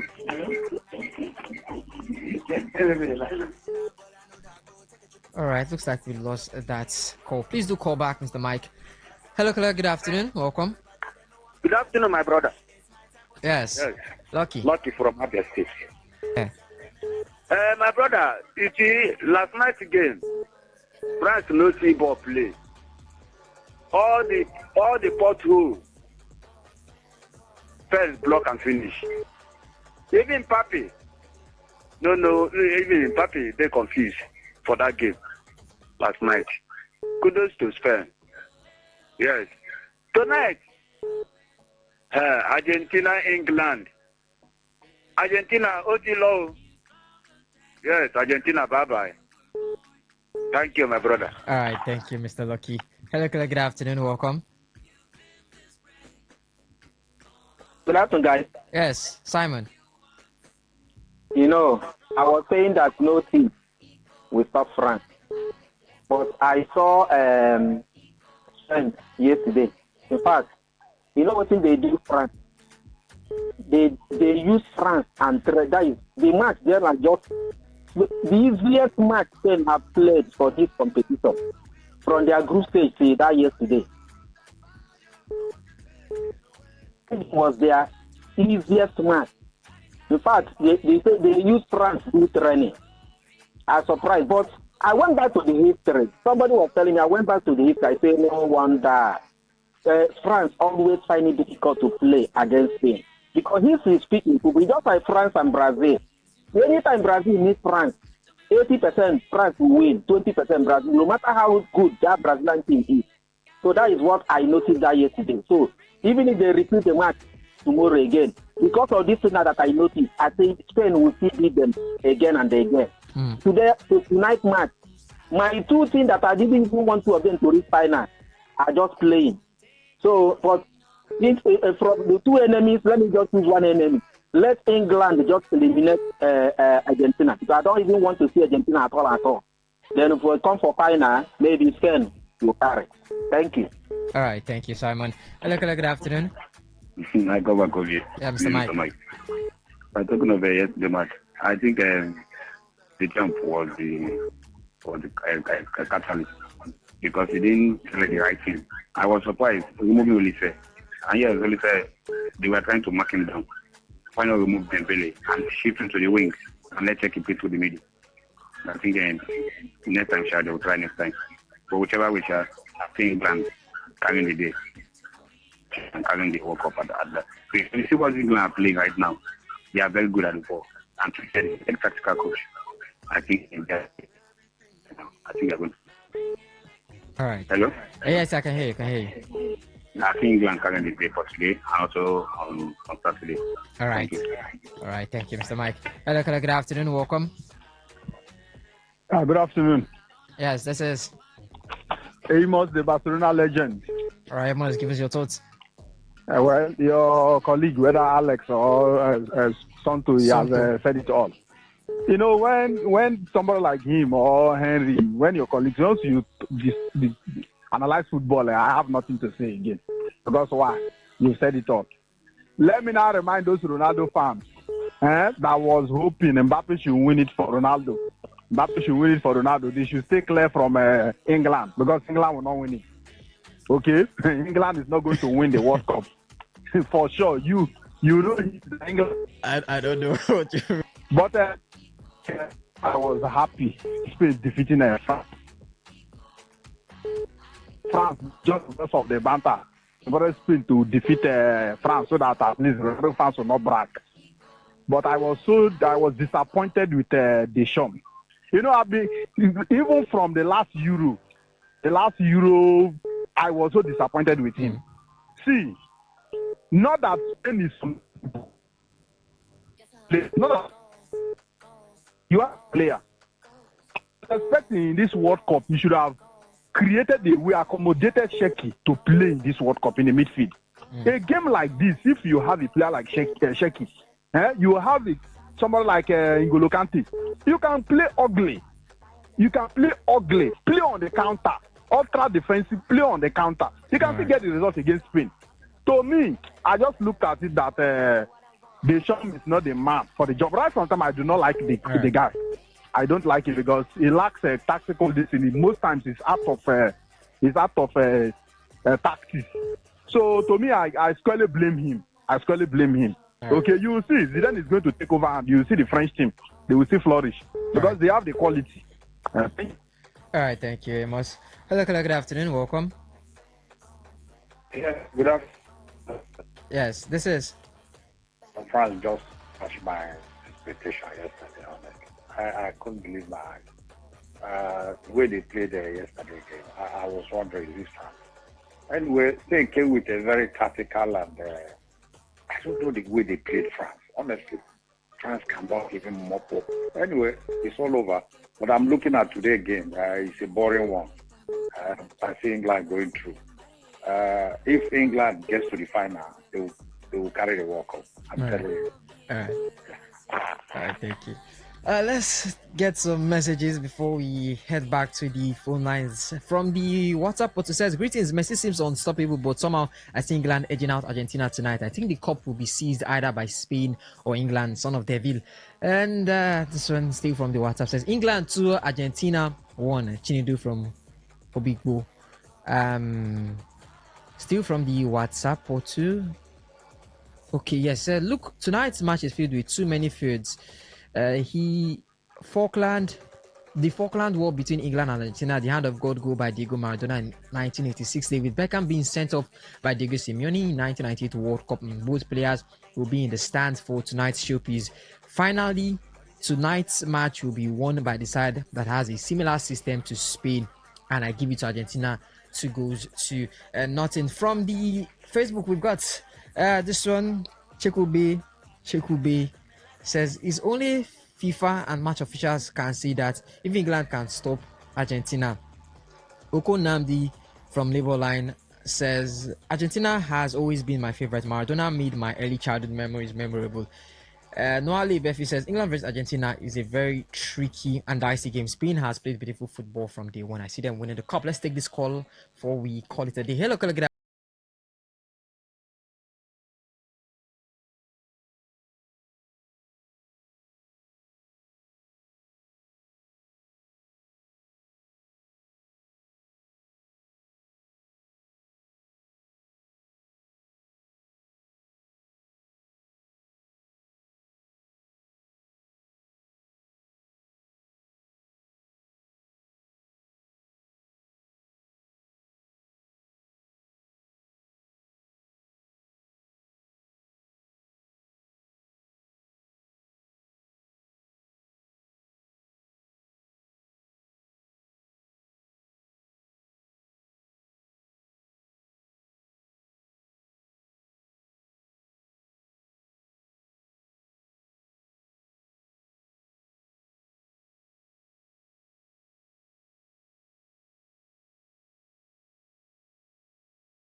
Talk radio. I listen to a lot of talk radio.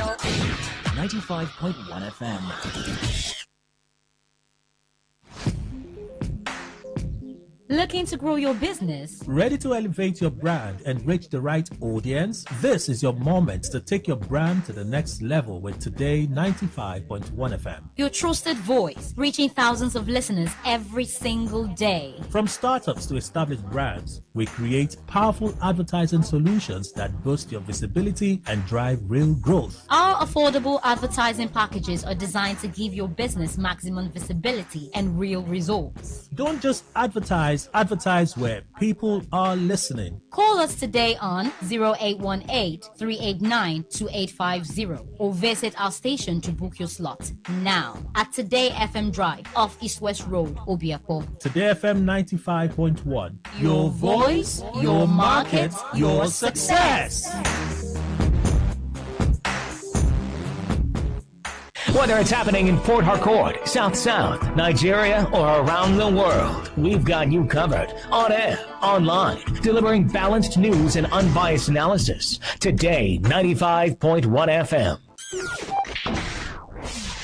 Today, 95.1 FM, Port Harcourt. News update.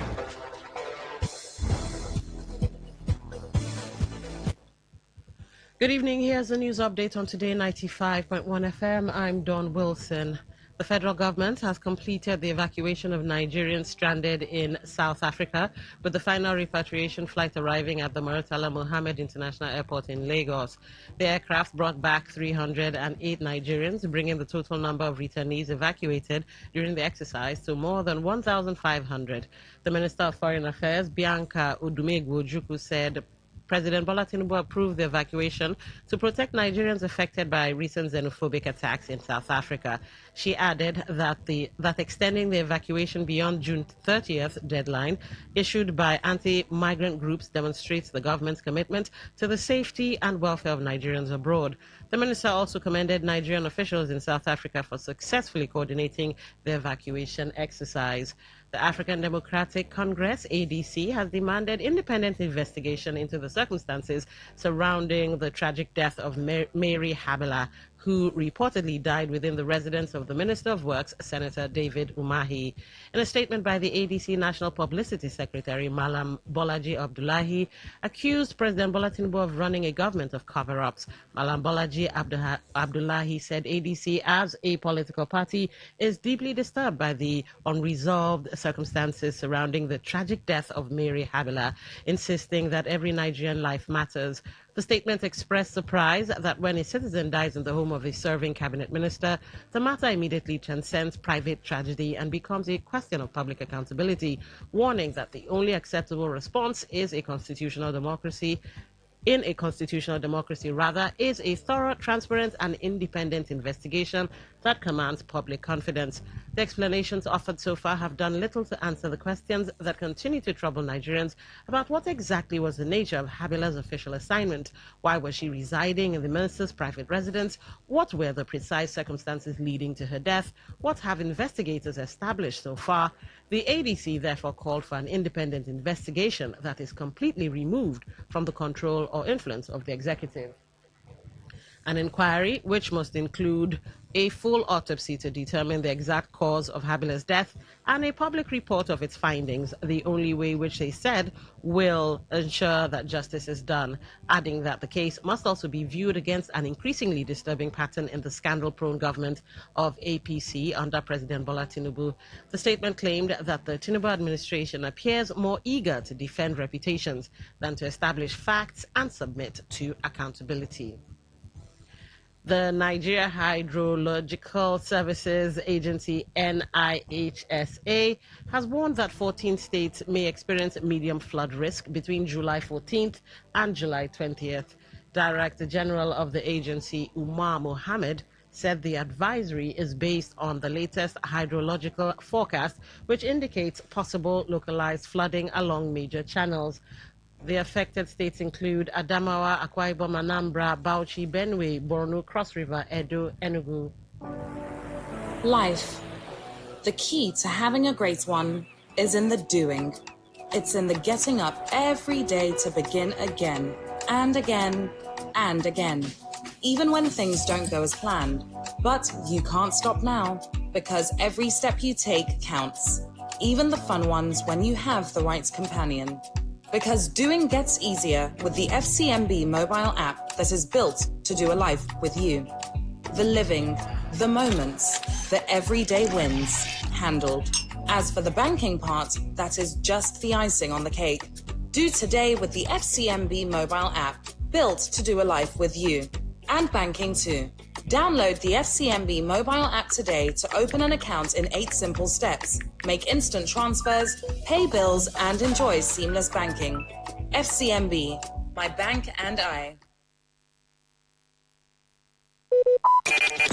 Talk radio. I listen to a lot of talk radio. 95.1 FM. Maybe home is somebody's smile when they look at you for the first time. Maybe home is being a home to something you love and adore with all your heart, and that is what life, friendship, and love are all about. Maybe home is listening to all of your favorite shows on Today 95.1 FM. We create memories. We inspire comfort. We are the voice of the people, and we are home away from home.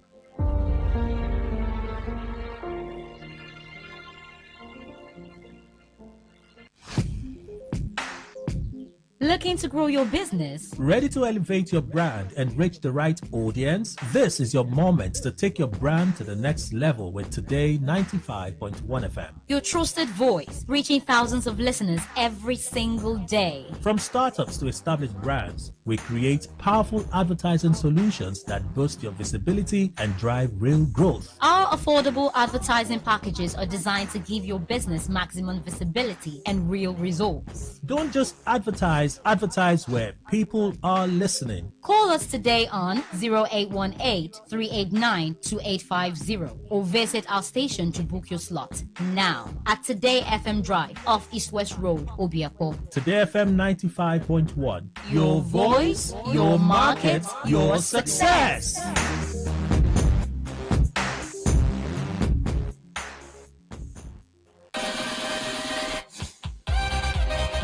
Get ready to turn up the volume and dive into the heartbeat of entertainment. From the hottest celebrity gist to trending music, movie buzz, viral moments, and behind-the-scenes drama. This is where the fun never stops. Tuning to Entertainment Today, only on Today 95.1 FM, Voice of the People, your station for pure entertainment. Weekdays, 11:30 a.m. Entertainment Today, where your favorite stars and stories come alive.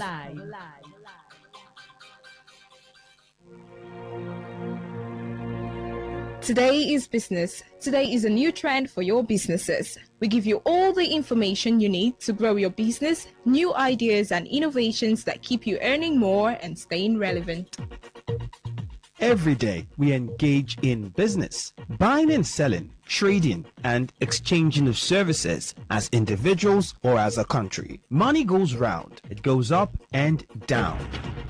But have you ever wondered what business is all about? And have you ever wondered how you can stand out in your business? Today FM has got you covered every Wednesday between the hours of 1 p.m. to 2 p.m. Learn all you need from professionals on how the country runs its business affairs and how you can be an outstanding entrepreneur and grow your business. Business Today.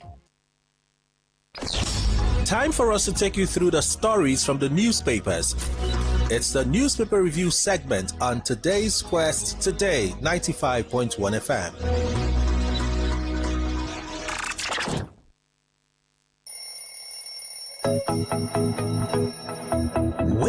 Wake up to today's Quest, where breakfast on the radio is full course. We start with some motivation to ignite the spark in you for a great day. Then a full interactive sports show on Sport Attack 6:30 a.m. Unbeatable and concise news reports on the world news at 7 a.m. And our newspaper review segment now 7:30 a.m. Oh yes, 7:30 a.m. The scoops and the commentaries with my esteemed panelists. Today's Quest 6 a.m. to 11 a.m. on Today 95.1 FM Port Harcourt. Miss it, you miss out.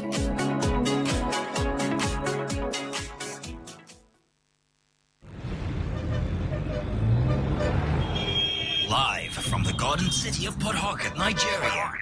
This is Today 95.1 FM.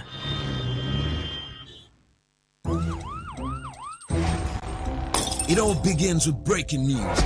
Now make no mistake, this is a difficult mission, and it will remain difficult for some time. Then it keeps trending. Events, issues, personalities, all struggling to gain attention. But in the race for deadlines, the intrigues, power play on the currents are often missed or underreported. Insecurity here is basically a product of poverty. But not anymore. As the platform on radio steps in to fill the missing links on events, issues, and personalities in the news. I'm not afraid of anybody. The platform on radio serves only the hottest topics and trending issues. Only on Today 95.1 FM. 95.1 FM. Port Harcourt. Weekdays, 4 p.m. Get on the platform on radio and be served.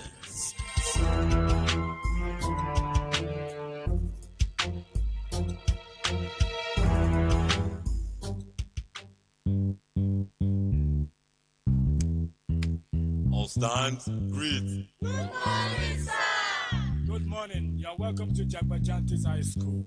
My name is Sound Sultan, your new mathematics teacher. By the way, do you understand Pidgin English? Yes, sir. Okay, now what we go use this for? Okay, carry your pen. Carry your paper. Them for my class. People of this world, them plenty. Sins of this people, many. So many. Many times plenty, multiplier. Many times plenty, multiplier. The answer you get now waiting, they make come and they cry. The answer you get now waiting, they make rich man they mess and leaders they lie. The answer you get now waiting, they make young boys and girls join party. Answer you get now waiting, they make innocent man rot inside the jail. Get it, and then agree to grant a bail. Get it, oh. Everybody, oh yeah, join Jagbajantis, we solve mathematics. We did about our continent, so Oyinbo say, about mass, we go use take solve mathematics. So follow Jagbajantis. So ya carry by be for brotherhood.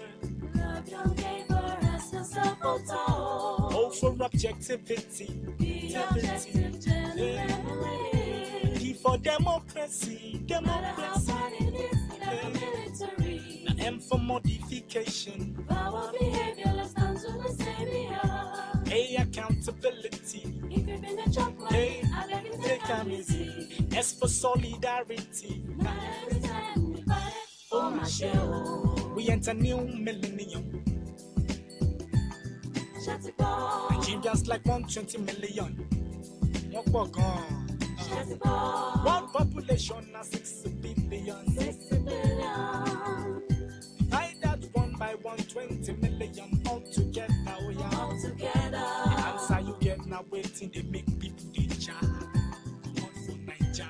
Answer you get now waiting they make people want travel. By hook or by crook. The answer you get now waiting they make people they sleep for embassy for visa. Answer you get now waiting they make people they sell the property for ticket. Get it, get it. Let me travel secret. Get it, get it. Oh, hey. Everybody, oh yeah, Join Jabba solve mathematics. with it about our continent. So, Oyinbo say, na partners we go use take solve mathematics. So follow Jabba. So ya carry be for brotherhood. Love your neighbor as yourself. O for objectivity. Be objective, gentlemen, ladies. D for democracy. No matter how bad it is, never military. M for modification. Our behavior, let's come to the savior. A accountability. If you've been a chop money, I beg you take time easy. S for solidarity. United we stand and divided, oh my shell. You just the HSCity. Shut it down. And there's the VG city. Shut it down. Right go level for HSCity. Edge City. The rich man corner be VG city. Edge City. You try add AJ and VG city all together. Oh yeah. All together. The answer you get now waiting they make rich man oppress and then suppress. The answer you get now waiting they make poor man depress. But then aggress. The answer you get now waiting they make poor man they try to keep up with the Joneses. Answer you get now waiting they make poor man begin. They try to prove an image. Get it, get it. And for the money then they finish. Get it, get it. Oh, yeah. Everybody, oh yeah, oh, Join Jabba solve mathematics. So, Oyinbo say. All right, time check-in. It's 16 minutes past 4. Welcome to another edition of the platform on radio on your premium talk station, Today 95.1 FM. I'm Dawn Wilson, and I shall give you insight into some of the news reports making the rounds. The platform on radio is a program where we come to dissect trending issues with correspondent reports. Our correspondents are out there sourcing reports from the field, and on this program, we take their reports and have them give us more details. Perhaps you get to hear what's not entirely in the news. In the headlines this evening, Nigerian police force relaunched a campaign against cultism and other vices in River State. ADC calls for investigation into the circumstances surrounding Mary Habila's death, and federal government sets December 2028 deadline for Nigeria's full digital TV transition. All right, so for those of you that know, you already know. For those of you that don't know, we'll take the stories and then you react to each of the stories. Now, after the third story, after taking the third story, of course, then it becomes a open season, as I call it. You then can react to any story in no particular order. So here are the numbers to be part of the show. 0810-9510-951, 0810-9510-951. For WhatsApp messages, text messages, and voice notes, 0701-9339-962, 0701-96339-962. You can also follow the show on Facebook, on YouTube rather, Today 951 FM. That's YouTube. And also via our website, www.todayfmlive.com. You can listen live there, www.todayfmlive.com. Tune in and Radio Garden, those are apps. You can download said apps off of Google and Apple. And then, of course, search for Today 95.1 FM. All right, let's dive right into the first story. Nigerian police force has relaunched a police campaign against cultism and other vices. That's called Pokakov in Rivers State with the theme Dangers of Cultism and Other Social Vices.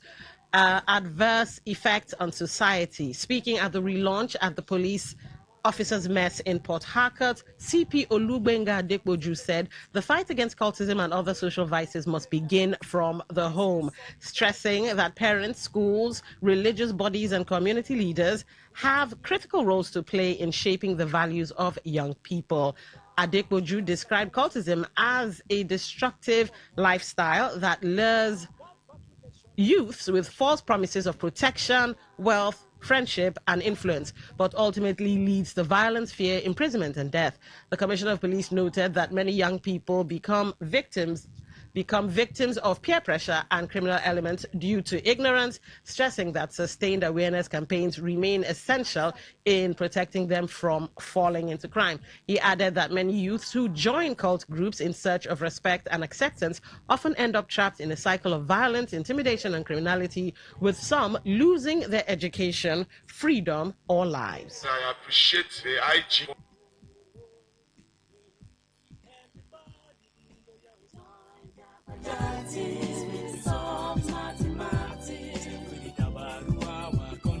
So, Oyibo say, na partners, people use takes of mathematics. So follow Jagba Janti. So ya carry Baero, be for brotherhood.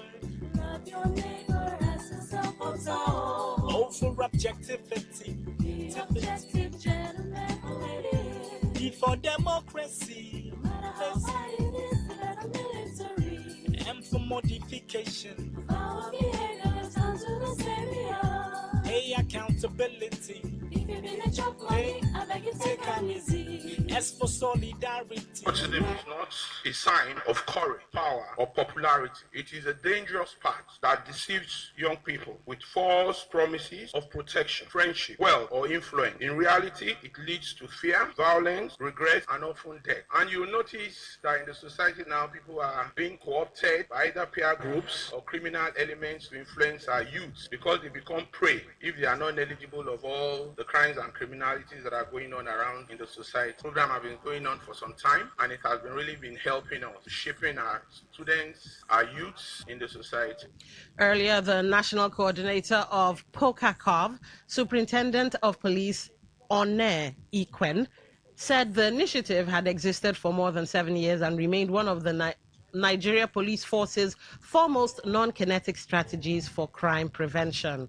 According to her, the relaunch was aimed at reminding stakeholders of the importance of community engagement.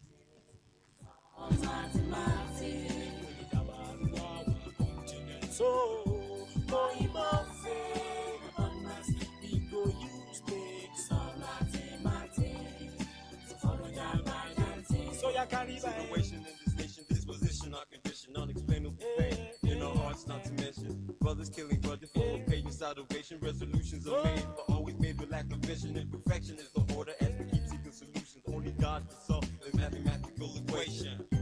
Thanks for your contribution. Now, any more questions? Pokakov is police campaign against cultism and other vices. It has been in existence for over 7 years now, and we are having a relaunch here because we want to remind ourselves of what the initiative is all about. I bring you warm greetings from the Inspector General of Police, IGP Olatunju. He has sent us to come and remind ourselves of the importance of engaging with members of the public, because security is everybody's business. It means that the police cannot do it alone. We had pre-programs before the relaunch today. We had gone to schools. We had gone to visit some NGO where they are doing a wonderful job. Also speaking, the paramount ruler of Evo Kingdom, His Royal Majesty Leslie Eke, Eze Baka of Evo Kingdom, commended the Inspector General of Police for directing the nationwide relaunch of Pokakov, describing the initiative as a vital platform for discouraging criminality and encouraging repentance among those involved in crime. I appreciate the IG for ordering a relaunch of this very all-important organization to rid our society of miscreants and to cause repentance to come to willing souls. I congratulate the national coordinator for making the effort to be here, and the prayer we have prayed all along for people to know what Pokakov is all about. Pokakov is indeed doing what it's supposed to do for the youths of Rivers State. And please, it's not just the youths. The message is for everyone. Today FM's correspondent Uchendo Ejowo reports that the event attracted academias, pupils, students, traditional rulers, senior police officers, civil society organizations, and other stakeholders. So do you think the relaunch of this campaign will yield any positive result with the same attitude of the Nigerian police? And what should parents and stakeholders do to make this initiative effective? Here to shed more light on the story is our head of news, Uchendo Ejowo. You're welcome to the show.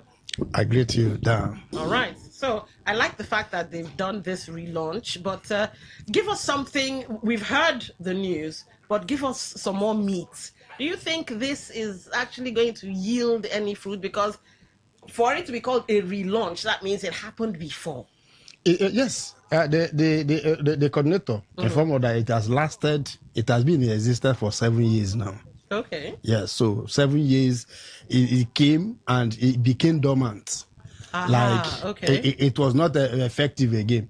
So, but this current IG saw a need to relaunch it. You know, this IG is someone who like collaboration, especially with the rural areas. I understand when he was fighting one particular crime around Ahoda. I tell you that this man became friend to a common person in the street within Ahoda, just to achieve a particular goal, which he ended up achieving. So I think that is why he saw the need to relaunch this particular thing. Then, but for me, you know, like question you asked, considering the attitude of the police. Now, one thing that this initiative is in out is bringing the people into the fight against criminality. One, awareness, sensitizing the people on the negative effect. Now, they expect that religious leaders preach it in your altar. Stakeholders, traditional rulers, talk about it in your meetings. Now, according to them, they are advising that this awareness should start from the kitchen. Mama, while you are dishing food for your children, tell them this food you are eating, if there is insecurity, we will not be able to cook it.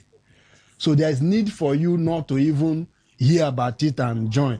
Tell them the negative effect of being a courtesan and all that. CP actually elaborated, informing us that joining court, some persons join it for protection, for fame. I want to be a strong man. Let me enter with these people. Nobody go near me.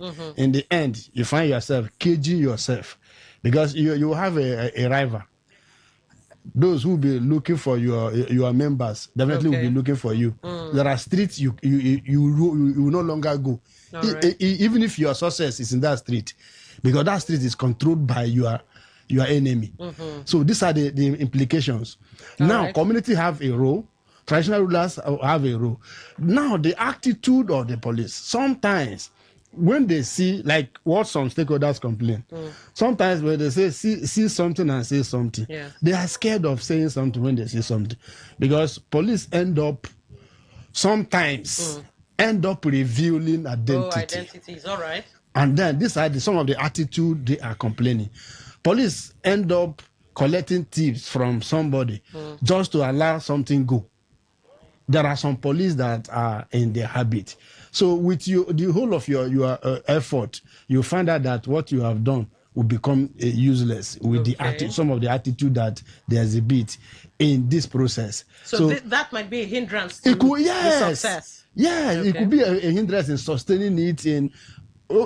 We should imagine what stopped it after the launch. What stopped after they launched 7 years ago? Mhm. What was the thing that made it to stop? Is it that police was banned, or the awareness was stopped? These are the things you must every now and then. You have DPOs in rural areas, in communities. These DPOs control those areas. What stopped DPO from initiating, forming Red Cross, having engaging the youth group, CDC, and all the rest of them? Mandate them. You with some of my men go to this school for continuous sensitization. Will actually make these people. Bible said, hearing the word, it is what make people to change. Okay. All right. Continuous hearing. Okay. Faith comes by hearing. So the continuous hearing of this thing can make these people change. By the time you preach today and leave tomorrow, somebody who heard you will forget what they are. But the continuous will build your faith to know that this thing actually happened. All right. Well, that's our head of news, Uchendo Ejowo, shedding more light on the topic. We have to take a short commercial break. Apologies for that, but we have to make some money. When we come back, we'll be getting your thoughts and your perspectives on this story and the second story as well. Don't touch that dial. It's still your talk station, 95.1 FM. A for brotherhood. Love your neighbor as yourself, O for objectivity. be objective, gentleman. D for democracy. Talk radio. I listen to a lot of talk radio. 95.1 FM. Live from the Garden City of Port Harcourt, Nigeria. Bet Niger, we are the home of World Cup 2026. And it's not just because of One-Up, Bet Boom, and Bet Freeze. Build your betting streak and win big with our 50 million naira goal. Bet Niger, we are the home of World Cup 2026. Not for persons under the age of 18. Bet responsibly. Life. The key to having a great one is in the doing. It's in the getting up every day to begin again, and again, and again, even when things don't go as planned. But you can't stop now, because every step you take counts, even the fun ones when you have the right companion. Because doing gets easier with the FCMB mobile app that is built to do a life with you. The living, the moments, the everyday wins, handled. As for the banking part, that is just the icing on the cake. Do today with the FCMB mobile app, built to do a life with you. And banking too. Download the FCMB mobile app today to open an account in 8 simple steps, make instant transfers, pay bills, and enjoy seamless banking. FCMB, my bank and I. 95.1 FM, voice of the people. And we're back. All stand, greet. All right, we're back. Here's how we're going to do it because, we experienced a bit of a technical glitch, so that kind of chopped off our time. I'll read the second story, and then you guys get to react to both the first and the second. That way, you don't miss out on anything. The African Democratic Congress, ADC, has demanded independent investigation into the circumstances surrounding the tragic death of Mary Habila, who reportedly died within the residence of the Minister of Works, Senator David Umahi. In a statement by the ADC National Publicity Secretary Malam Bolaji Abdullahi accused President Bola Tinubu of running a government of cover-ups. Malam Bolaji Abdullahi said ADC, as a political party, is deeply disturbed by the unresolved circumstances surrounding the tragic death of Mary Habila, insisting that every Nigerian life matters. The statement expressed surprise that when a citizen dies in the home of a serving cabinet minister, the matter immediately transcends private tragedy and becomes a question of public accountability, warning that the only acceptable response in a constitutional democracy is a thorough, transparent, and independent investigation that commands public confidence. The explanations offered so far have done little to answer the questions that continue to trouble Nigerians about what exactly was the nature of Habila's official assignment. Why was she residing in the minister's private residence? What were the precise circumstances leading to her death? What have investigators established so far? The ADC therefore called for an independent investigation that is completely removed from the control or influence of the executive, an inquiry which must include a full autopsy to determine the exact cause of Habila's death and a public report of its findings, the only way which they say will ensure that justice is done. Abdullahi said the case must also be viewed against an increasingly disturbing pattern in the scandal-prone government of APC under President Bola Tinubu. The statement claimed that the Tinubu administration appears more eager to defend reputations than to establish facts and submit to accountability. Now, how can the government ensure that investigations into sensitive cases are free from interference? All right, 0810-9510-951. Welcome. What's your name? Where are you calling from? Yeah, my lady, good afternoon. My name is Hugo. I'm calling you from Port Harcourt. All right, welcome to the show. My lady, yes, the first story. My lady, what is wrong with Nigeria institutions? What is the problem with the police? Can't the police do their work without coming to tell the public, I'm telling criminals that I want to catch you. I am set to catch you. I am ready to catch you. Eh? This is purely the work of any national orientation agency to sensitize people. Then why police is doing their own underground? Eh? You don't come and tell people you are out, we are ready now, we are on the road now, we are everywhere now, waiting for you people. As you are planning ahead of the criminals, they are also planning. They are also planning how to beat you, how to escape, how to maneuver. These people, do they liaise, go into synergy with their foreign counterparts at all? Please, they should be trained. All right. Now, yes, the second story. See, what we are seeing in this government of Tinubu is more than we can see. Honestly, what we are saying is more than we can see.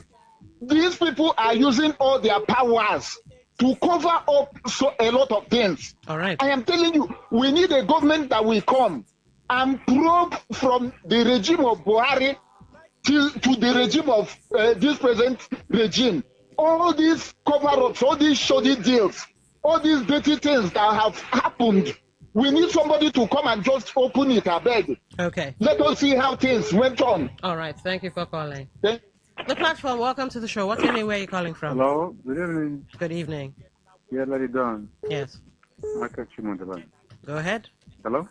I can hear you loud and clear. If the police is really sincere and they're going to mark their words with action, there is nothing wrong in that the police consider they have several departments, the different operational departments. So for them to have that department that will reach out to people in a peaceful way, educate them, there is nothing wrong about it. There is other department that would be, fighting for crime and others. All right. You see? So there is nothing wrong about it. And secondly, you see that it's like this administration or the subsequent administration have been, working very hard in promoting, how they put great people instead of, allowing the system to operate. Okay. You can see that when things have to, any crime have to connect to a person who is very powerful, see that those people that are supposed to look into it, they can easily be sidelined and they will not do their work very well because our guy on the top will call them and they will. Calling. 95.1, welcome to the show. What's your name? Where are you calling from? Good evening. Good evening. What's your name? Where are you calling from? My name is Sam. I'm calling from GRA. All right, go ahead. Okay, see, two things I want to talk about is was it Faleke or the man who they say ICPC arrested because of the case about the fake agency. Yeah, but that's not the topic on the table. I'm okay, sorry. Plus the David Omaya's phone about the lady that died in his apartment. All right, go ahead. There's a problem. There's something that gives me worried every time in Nigeria. And I think that is where I think the Supreme Court because I don't want to talk about the Senate. They are no longer making a law that will benefit every Nigerian. So they are not ready. I think the Supreme Court should start making a law that these people, if they have anybody who is in public office, once you have a case, you should come out. It's not a one person. And you can't even answer the police. Police should start arresting anybody. Nobody is above the law.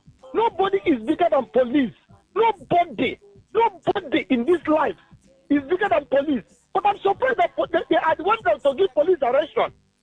They are the ones they can't do, they will even do in their face, answering questions. All right. There is hard time that police should start arresting these people and even remove them from that office. Okay. Police is too powerful, but they don't know they are right. They are very, very powerful. I'm angry over this thing, seriously. And that's what they're doing this lesson they are doing. All right. All right, thank you for calling. All right, remember the two topics on the table before we get into the third story, and then, of course, free for all. The Mary Habila story on the table. How can the government ensure that investigations into sensitive cases are free from interference? And, of course, when you get to the police question, do you think the relaunch of this campaign will yield any positive result with the same attitude of the Nigerian police? And what should parents and stakeholders do to make this initiative effective? Now, a caller did call in and was talking about the police more or less giving letting the cat out of the bag. Yeah, but I don't fault the police in trying to curb crime by using, I think they say it's non-kinetic methods. I don't fault the police in coming out to talk about cultism and security things and how not to be pushed by peer group influence and all of that. I don't really fault them because I think that should be part of their duties. But do you agree that the police should focus on security much more than non-kinetic interferences when it comes to cultism and young people? 0810-9510-951. That's 0810-9510-951. For text messages, WhatsApp messages, and voice notes, 0701-9339-962. That's 0701-9339-962. Now, on the Mary Habila case, I would agree that maybe there should be some form of independence when it comes to this story. If this was America or any other, Siena climbs, a lot would have happened. One, the minister, David Umahi, would probably have stepped aside or been under some form of investigation. There would have been a big hula baloo, big noise, let's go big noise, made that such a thing happened and a serving minister, happened to be in the vicinity, or it happened to be in his house and all of that. Yeah, there would have been a different approach had this been America or England. Look at the Nigel Farage issue.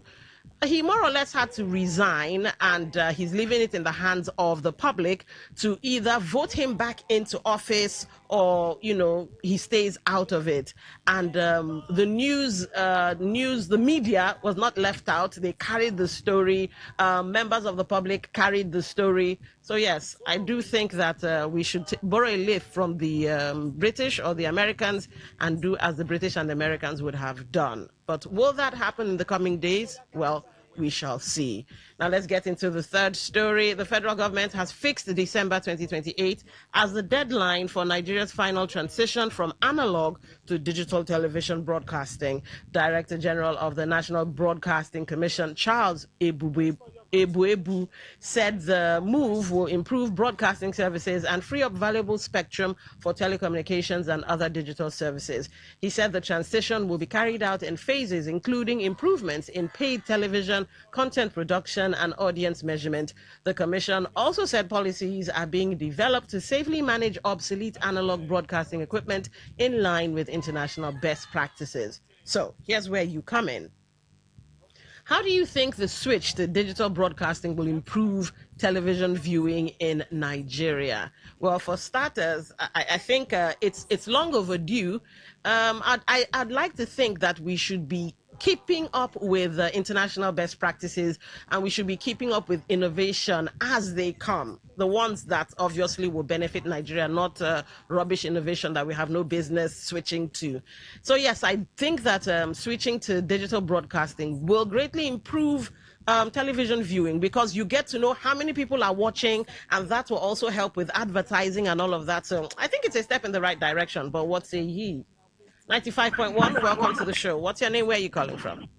Lady Dawn, Robin Maja, the farmer is my name. All right, and I'm welcome to the calling you show. from the church. Okay. Lady Dawn. Yes. Federal government are used to telling us this date or that date every now and then. What is the impact of that in the life of Nigeria? The one who's been shouting concerning pay as you do, have they been able to do anything about it? You subscribe, you don't watch it, you don't have light or whatever. The money is wasted. We have been talking about that. Have they been able to do that? The gas flying that they have been postponing from 1970 to today, they are still flying gas everywhere in Nigeria.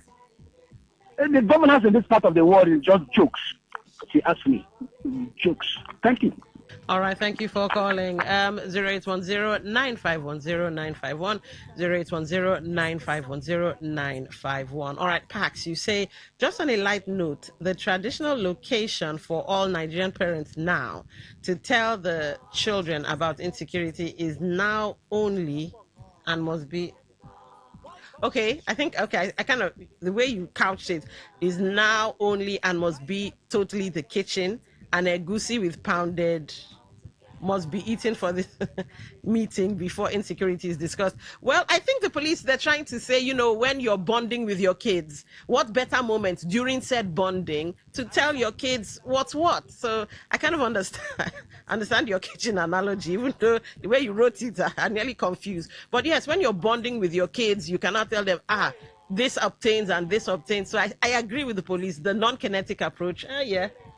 95.1, welcome to the show. What's your name? Where are you calling from? Good evening. Good evening. Good evening, I'm Mansford. Go ahead. I beg, you get one news we are here from this platform for BBC. They get one journalist where DSS who because they fly wrong show. That's the wrong show. Right now it's the platform. Now for for BBC platform where they say DSS for a journalist where they fly drone. Okay, but the drone. But that's so I ask, yeah. Okay, before you derail the show, that's the wrong show. Probably even the wrong radio station. I don't think we carried that.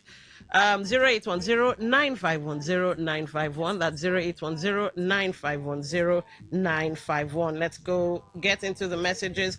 The call by ADC to investigate the circumstances that led to the death of Mary Habila is to me will be swept under the carpet because big fish in the river are involved, just like the Bajabia Miller's case was put aside. Nigeria is a wonderful country, Chijoke. Well, Chijoke, don't be quick to pull the trigger on that one, because it's very possible, and this is me trying to be neutral, that what's his name now? The minister, David Umahi, may not even be connected to her death. May not, I say may not. It's like Anne Widdecombe, who died in Britain. She's a member of parliament, or was a member of parliament. They arrested somebody thinking that he may have been connected to her death. And then, they let the person go. And they've now found out that someone else entirely, it seems to be a politically motivated killing. So they've now arrested the man and they're questioning him. So let's watch the coming days and see, well, what comes out from the investigations, if any, and all of that. Don't be quick to pull the trigger. Let's see what they tell us in the coming days. Good evening, The Dawn. Can you please give me background info regarding the demise of that lady in Umahi's residence? The storyline, please, from Lawrence. Well, the long and short is that she was a physiotherapist. Don't know what she went there to do. Maybe she went there to give somebody a massage or something, but long and short, she ended up dead. And this whole story now has come out of it.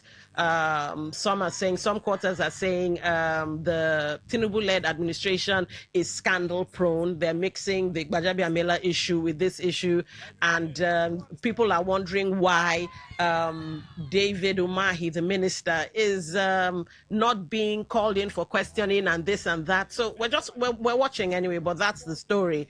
And the talking point of that story is how can the government ensure that investigations into sensitive cases are free from interference? Because many people are looking at the caliber of the minister that's sort of embroiled in this latest saga.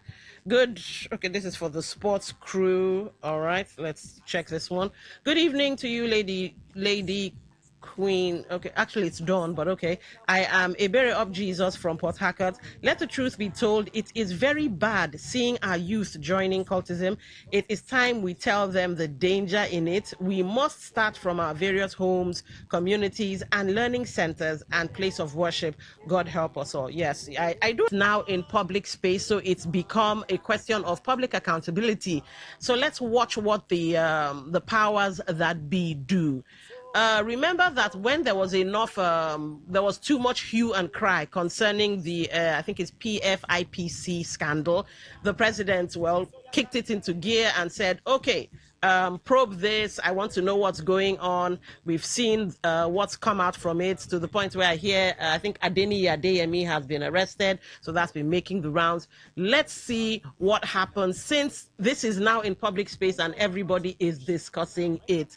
Let's see what comes out of it. 95.1, welcome to the show. What's your name? Where are you calling from? All right, welcome. Now, in issue of the late died in David Omahi's residence, you see that in David Omahi's room, there are so many domestic workers that work in this place. All these ministers have. Hello? All right, it looks like we lost that one. 0810-9510-951. That's 0810-9510-951. On the table for discussion, 3 stories. The first story concerns the police question. Do you think the relaunch of this campaign will yield any positive result with the same attitude of the Nigerian police? Also, what should parents and stakeholders do to make the initiative effective? That's for the relaunch of what the police call Campaign Against Cultism and Other Vices, POCACOV, in River State, with the theme Dangers of Cultism and Other Social Vices, Adverse Effects on Society. Well, what's that word now? Knowledge is power. Yes, knowledge is power. So I do believe the more we talk to our children, even though the police have a bigger role to play, and that's in the attitude and behavior of their officers, we too have our own. And so the more we talk, hopefully the more our kids get to hear. So yes, knowledge is power. Putting out that knowledge should help to a certain degree. Now, second story on the table, the ADC has come out to say they want, or they're demanding, an independent investigation into the circumstances surrounding the tragic death of Mary Habila, who reportedly died within the residence of the Minister of Works, Senator David Umahi, because now it's a public thing. It's the public is watching. So I think the government, the administration of the day, would be under fire, under pressure, to make sure that, it's not swept under the rug, to make sure that Nigerians are possibly told, what really happened, who might be involved, who was not involved. Is it a case of death by natural causes? We wait for what they have to say. And of course, the federal government has fixed December 2028 as the deadline for Nigeria's final transition from analog to digital broadcasting. I see big things, and the question on the table is, how do you think the switch to digital broadcasting will improve television viewing in Nigeria? Well, for me, it's the money. Money first. That's number one. Money first. From advertising and knowing that you're reaching a number of people. And I think it could also help in the quality of what will I call it now? Quality of shows, the quality of programs being put out on these digital broadcasting platforms. Because when you know that you have a crowd or you have a following and you want to improve the number of your following, you'd make sure that whatever you're putting out there for us to mentally consume is quality enough to keep growing the numbers and possibly keep growing your brand. So I think it might also help in the area of competition, because everybody would be trying to one up the other. So yes, I think the move to digital broadcasting, good idea, especially as it will also put us in the running with international brands. We will no longer be lagging behind.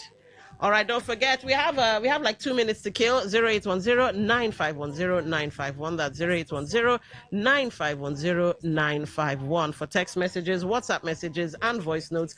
0701-9339-962. 0701-9339-962. All right, Michael from Abba, I think. Lady Dawn, it's Michael Chima about Senator David, well, minister now. Death should not be politicized. Just let there be proper investigation to the incident.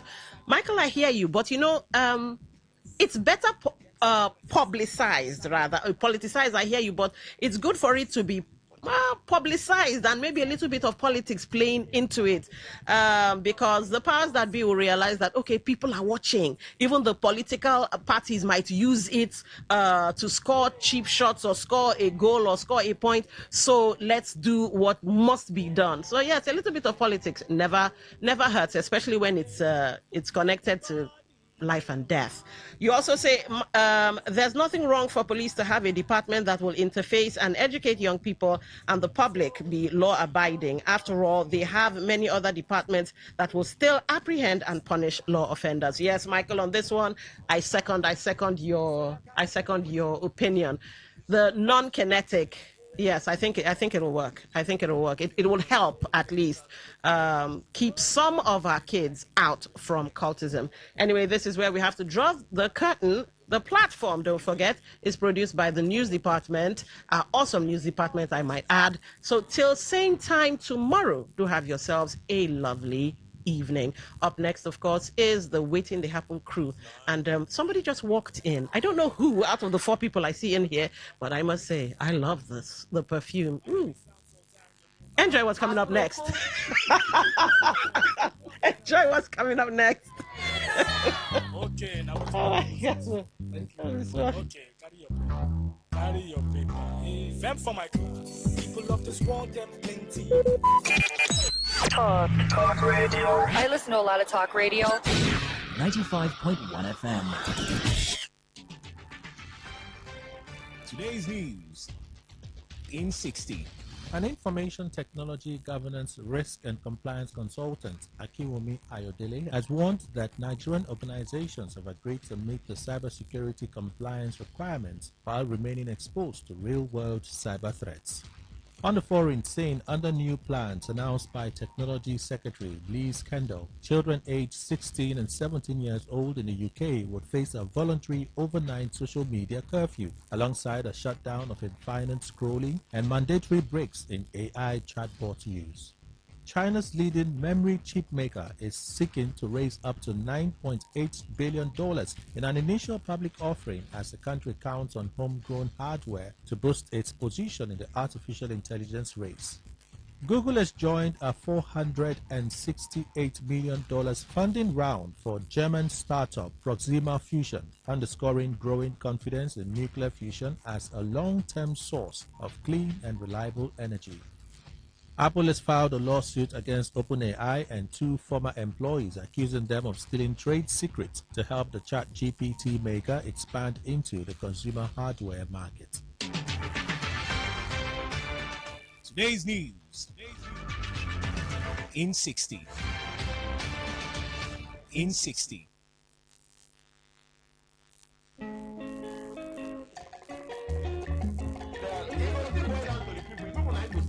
Because market price If you never hear say e get program wey we dey call Wetin Dey Happen. My brother, my sister, you are sitting on a long thing. Yes, because Wetin Dey Happen na that ogbonge program wey dey come up for this ogbonge station wey they call Today 95.1 FM. So now peace dey fine, but that negotiating with bandits, why go dey negotiate with people wey dem tag criminals, terrorists? Tune in every weekday from Monday to Fridays, 5 p.m. to 6 p.m. Full stop. Make you hear all the ogbonge things wey don happen for we River State, we Nigeria, and we Obodo Yibo. We go mix all together, come serve you jollof rice as e dey hot. The voices wey you go dey hear on top Wetin Dey Happen na MC Kuro and Mary Queen. I wan go hook person husband. I wan go fit hook person husband. I need to hook single guys so that you people no go chicken another person. On top Wetin Dey Happen, we dey discuss serious matters on seriously.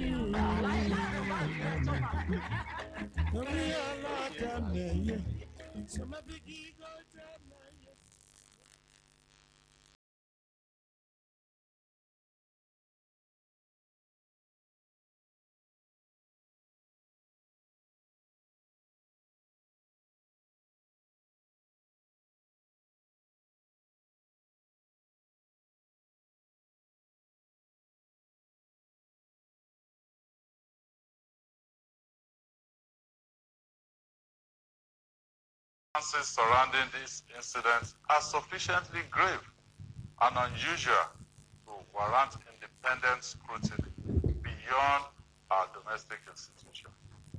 I therefore, with a full sense of responsibility as the Executive Governor of Oyo State, call on the appropriate international human rights and accountability mechanism, including those within the United Nations system, to closely examine the facts surrounding this abduction and the circumstances of its resolution. Such scrutiny is not intended to undermine our institution. Rather, it is intended to reinforce public confidence that the truth will be established and that every person found to bear responsibility, regardless of office, influence, or affiliation, will be held accountable. Under the Constitution of the Federal Republic of Nigeria, the primary responsibility for national security rests with the federal government and the security agencies under its command. The Nigerian people, therefore, deserve a full and transparent account of what happened, who was responsible, whether there were institutional failures, negligence, or collusion at any level, and what measures must now be taken to ensure that no community is ever subjected to such an ordeal again. This is not about politics. It is about justice for the victims, reassurance for our people, and restoring public confidence that every Nigerian child can go to school.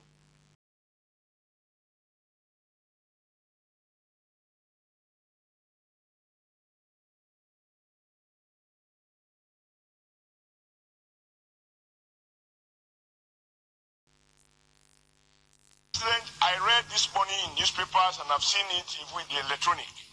The governor of Oyo State calling on the United Nations to investigate the overall circumstances surrounding the kidnap and even the rescue. I thought that was the most unstatemanly.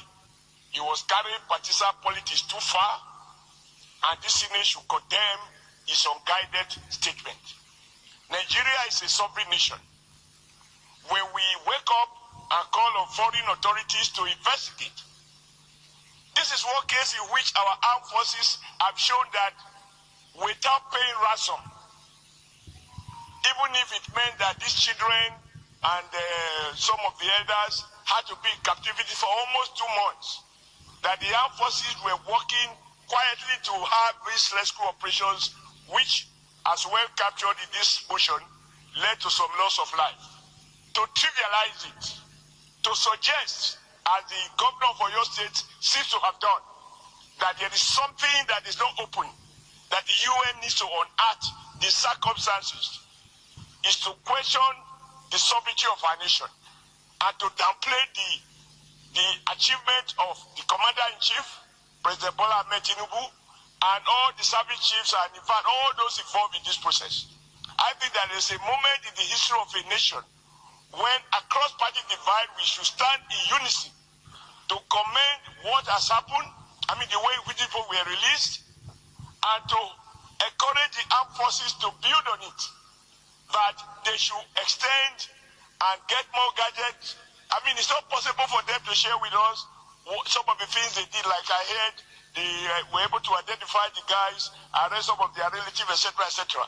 These are not the things that we're interested in. But I want us to resolve that the governor of your state should not be seen as downplaying, undermining, and politicizing an issue in which ought to be something that the whole nation across party divide should stand in unison to commend our armed forces for what they have accomplished on this occasion. And thank you very much. We now yield the floor to Senator Abdulaziz Eradua.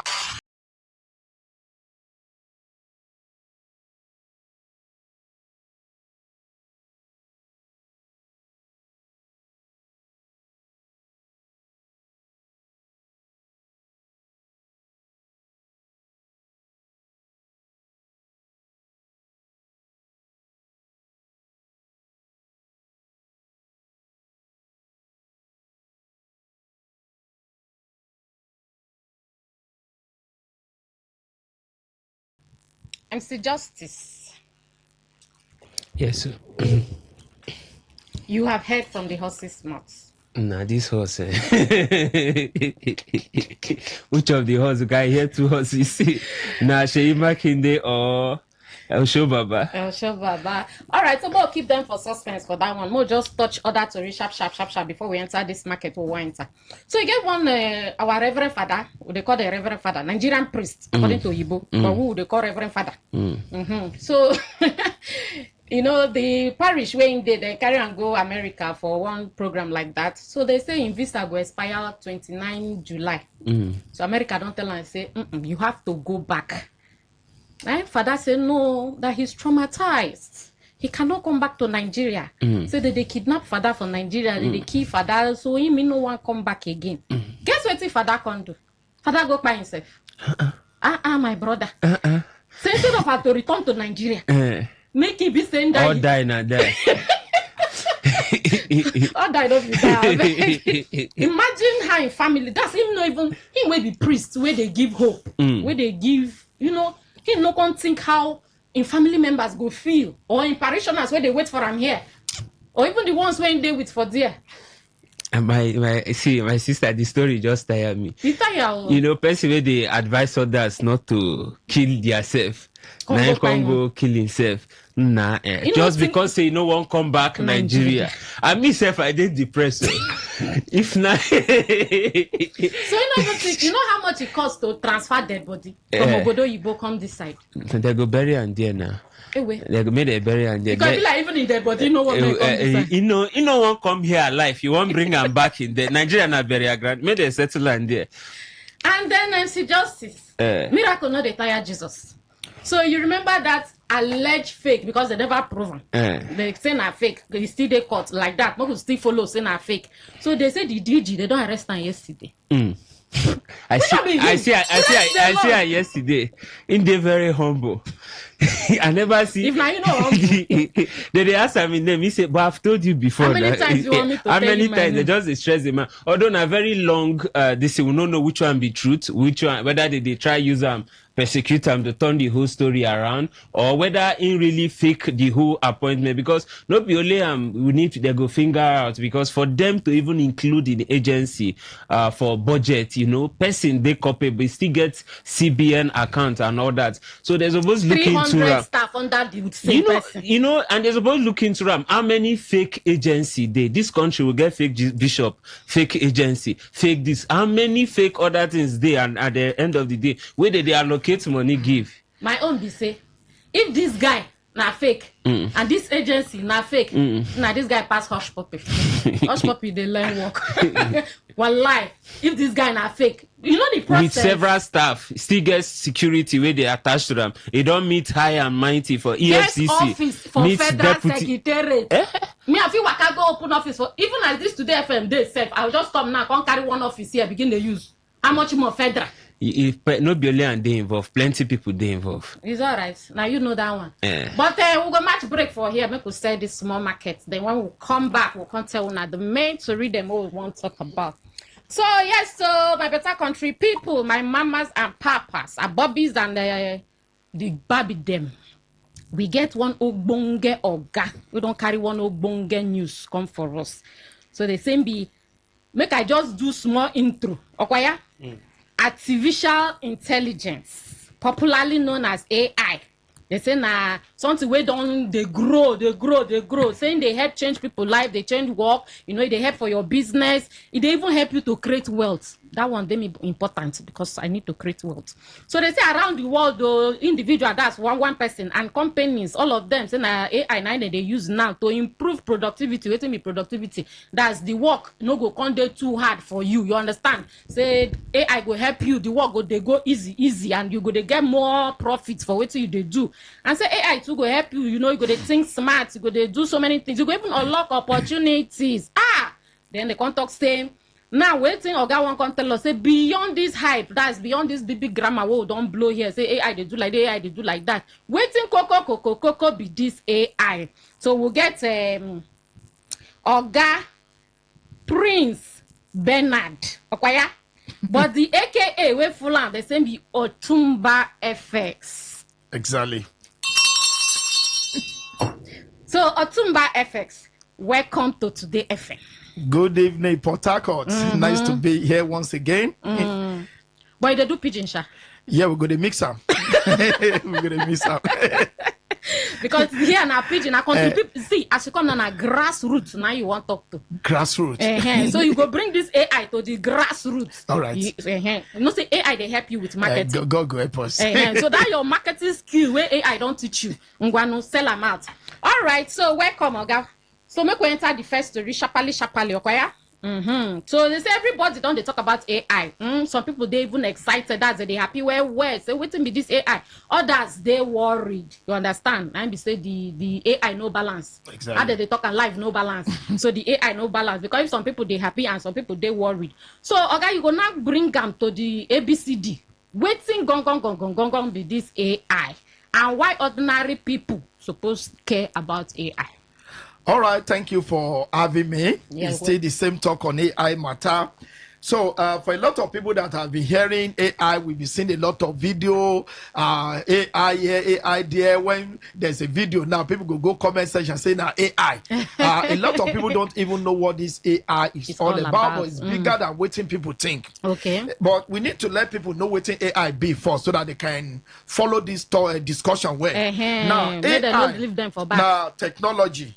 We feel learn, we feel analyze information that can make intelligent decisions faster than human being. Okay. So it be like maybe they combine 1 million people brain, come put for one person head. So what 1 million people feel do, one person feel do, and that person now AI. So you can imagine the level of accuracy or the level of efficiency.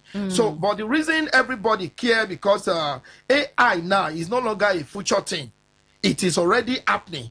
It is helping businesses to make better decisions, even helping doctors to diagnose diseases, helping companies to save costs, and helping ordinary people to create new income opportunity, which is why we are even here. Okay. So the people who understand AI early now, we have a major advantage in the future over those who ignore them. Okay. So now the matter will bring us come. Okay. So the coconut be say AI na one tool where be say anything where you want to do for this life, that tool will help you. Exactly. Oh yeah, now I'm going to enter the next question because now they help country people ask you question. You understand? As them they know they and I'm going to fire you the question. Just ready to they receive the bullet. So the second question what I want to ask now. Many people think AI is only for tech experts. That's people who don't go school well. Exactly. Or where people who don't they advance for AI technology things. You understand? So plenty people they feel say okay, and this AI thing now only for those kind of people, I be now for everybody. Not only for expert and programmers, I mean everybody. No. AI is actually for everybody. The thing is, say most people they interact with AI every single day, but they don't know. As we they come here today, now we don't know here now AI. Now he bring us come here, which they call a Google Map. You understand? Then we have what is called Chat GPT. We have voice assistant. You know, sometimes when you they watch movie on Netflix, they show you the next movie. Which is supposed work because it don't interact with the kind of movie where you they like. All those things now AI. So AI they think ahead for you. Exactly. So today AI is becoming a tool that ordinary people can use to become more productive, like you talk, and potentially earn income without needing to be programmers. So it's not for tech people. You understand? Okay. So it's not for professionals. No. Only. Even my grandma for village now they use AI to do some stuff. Nah, bros, yeah, sure.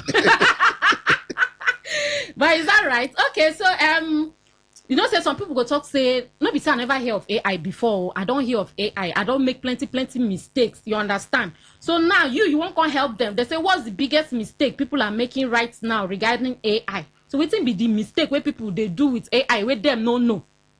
Yeah, the biggest mistake where people they do with AI now is treating AI like a trend instead of a transformation. You know when we say something they trend, anything where trend go. Okay. But this one not be trend. It's a transformation and it's here to stay. Okay. So many people think AI is just another social media buzzwords, if I'm to use that way. Meanwhile, smart individuals and businesses are already using it to create productivity, automate tasks, save time, and create wealth, which is the most important thing. So the gap between those who adapt AI and those who don't is getting wider every day. Okay. Ah, bros, you really come to hype the AI. No wahala. No be hype, na reality. Okay, so the next question I would like ask you: can AI really help people make money? Very important. Very, very important. You see this one, me say my ear don't stand. Yes, that is why we are actually here. And let me talk this up before I answer that question. Do you know that it is proven that over 300,000 jobs will be lost worldwide as a result of AI disruption? But I don't follow, Sha. I know the thing is that when technology, they eradicate some job, is coming with a new set of opportunity. So there will always be more to replace the one way go. But those way no adapt. Now they're not going share from the new trend. So AI does not magically create money. What it does is that it helps people to make a smarter decision, automate process, and identify opportunity faster than human being can. Now around the world, AI is being used in business, investing, marketing, customer service, and financial market, which is the cocoa financial market. Very important. So those who understand how to apply AI effectively can gain a significant advantage and make more money. Okay. Is all right. So you don't also talk about this financial market, talk about and where. So why so many people suddenly combining AI with trading and investment? You don't touch them small. You say now for advancement, Abi, and to make the work easy and all that. Okay, so make we jump because you get some people waiting inside bus now. Yes. They feel one drop. So make we jump to the cocoa. Why you really come here today? I guess they get program on Friday. Yeah, there's a program coming up on Friday. Okay. This very, very Friday. And we actually titled that program, Learn How AI Automation Can Make You Money Daily from the Biggest Financial Market on Autopilot. Wow. I better break them down again. So what that simply means is that the financial market is the biggest market ever. Okay. And what people do before now is to trade that market manually using their human intelligence. But because of emotion, they make mistake and they lose money. Okay. Now, AI, because of its advanced, because it's an advanced technology tool that has higher capacity of thinking and decision making, can now trade that market for people instead of you doing it manually, making wrong emotional decision that will make you to lose money. So now the main cocoa, what we want to show people on Friday. Okay, so they organize one summit for them. Yeah, so we are having this summit, which we call AI Wealth Acceleration Summit 4.0. Okay, and they take place on Friday. It's taking place on be Friday. The venue? So the venue for that event is the venue is called Gate Place Hotel. Gate Place Hotel, right? Kilometer 5 East West Road, Obriquere Flyover, Rumosi in Port Harcourt here. Okay. So that is where we're having the event, and the event is exclusive anyway. It's not for the general public, but we are giving 50 tickets, free tickets, to people who are smart thinker and who are fast to take the action we will take on this radio. Okay, so it will be the action now. So what they need to do for those who want to attend that event and claim one of the 50 free slots is just to send AI plus their full name. Okay. Just AI plus their full name to the number where I go call now, and they should not call the number. They should just send it as WhatsApp message, not even SMS. Okay. So what they are going to send is AI plus their full name to this number where I go call now. 0904 712 8660. I call the number again. 0904 712 8660. Okay, so as you don't talk, make una no call. So once they send that number, we will send what is called access code, where they go attend the event. We will send it to them. And the first 50 people to send that WhatsApp message will receive that free access code.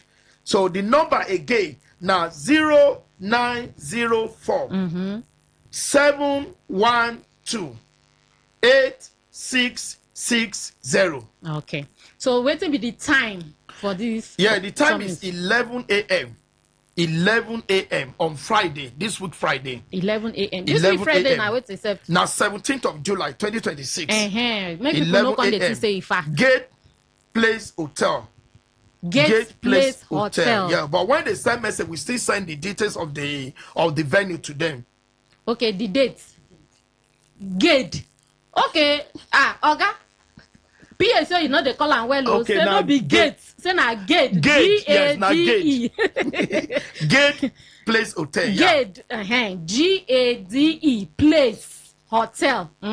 But what if it happen another phone number? I'm gonna collect that phone number. Send that AI and your full name. Once you send them, they go send you access code. And I trust my people. Access code not be the same code. So now different people get different code. Oga call the number again for the last time. So the number is 0904 0904 712 8660. 8660. All right, thank you. Is there any other thing where you want to talk? Yeah, because the program we are having tomorrow is not a practice, not a motivational. Yes, on Friday. No be another motivational talk. Now practical opportunity for everybody we want to understand AI and how to leverage your needs to no scale age up. Bracket, Abby. No, there are a category of people we are actually expecting: entrepreneur, business owners, investors, professionals, and graduates, civil servant, traders. So age bracket from 20 and above, they are welcome to come. But hold your phone and your laptop. Hold your phone. You don't even to have carry laptop come. Okay, only your phone. Yes, phone is doing the work of laptop. Now that's why we call them smartphone. Okay. So once you have a smartphone, you are good to go. But make data there inside. Make data there, of course. Data. Data was there. Thank you, Otumba FX. Thank you plenty. Thank you for having us. Country people on Friday, we're gonna block them for Gate Place. Now bye.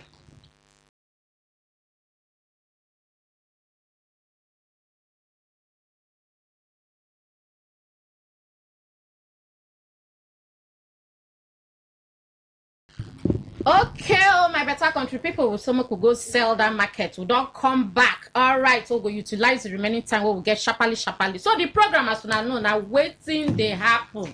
So waiting they happen. Now that's a bonge program where they come up every weekday, Monday to Friday, from 5 p.m. to 6 p.m. On top of this station, what they call Today95.1 FM. Today, now the 15th day of July 2026. And on Wednesday, be 25 minutes. Don't carry waka past 5 o'clock. No worry. We'll go meet up time. All right. So we'll get plenty channels where if you use reach us, we'll get YouTube. Go find us for YouTube. Today951 FM. Today951 FM. When you reach there, you click live so that you can watch us live and direct. Oh yeah, now go find us for Facebook. We did Today 95.1 FM. Today 95.1 FM. Auditory we want to talk about. It did already. People don't already they drop their comments. So you say rush go there, go drop your own comments. And then you get family and friends when no do obodo yibo obodo Nigeria, they do obodo yibo. Ngwanu find them, go todayfmlive.com. www.todayfmlive.com. Tell them, say, then click listen live so that they could hear us live and direct. And you be the type where they like app things, no problem. We got you. Go find us for TuneIn app or Radio Garden app. TuneIn app or Radio Garden app. When you reach there, find Today 95.1 FM. You go see us there. Pekere. All right, so time go reach. We go open the phone number so that you say if you go check mat for any of the story we touch your conscience. WhatsApp, SMS, voice note, all of them will get number where you go drop them. My own name, I'm Mary Queen of the Most High. And I'm not there alone. I there with the wonderful MC, we hate injustice. Yes, so we country people, you know as we they do. My name is MC Justice, that man we hate injustice. Anywhere where they talk about injustice, you go see me run, they come. We don't come again for another bunge edition of Waiting They Happen, the show where we they talk serious things on seriously. Oh yeah, come close to your radio. Increase the volume. All right, me and you, we go one day we go do backup. We go enter studio. We go drop song. Very important. Na collabo. J Papa the leg. When we go do our own, oh God. Ndabario.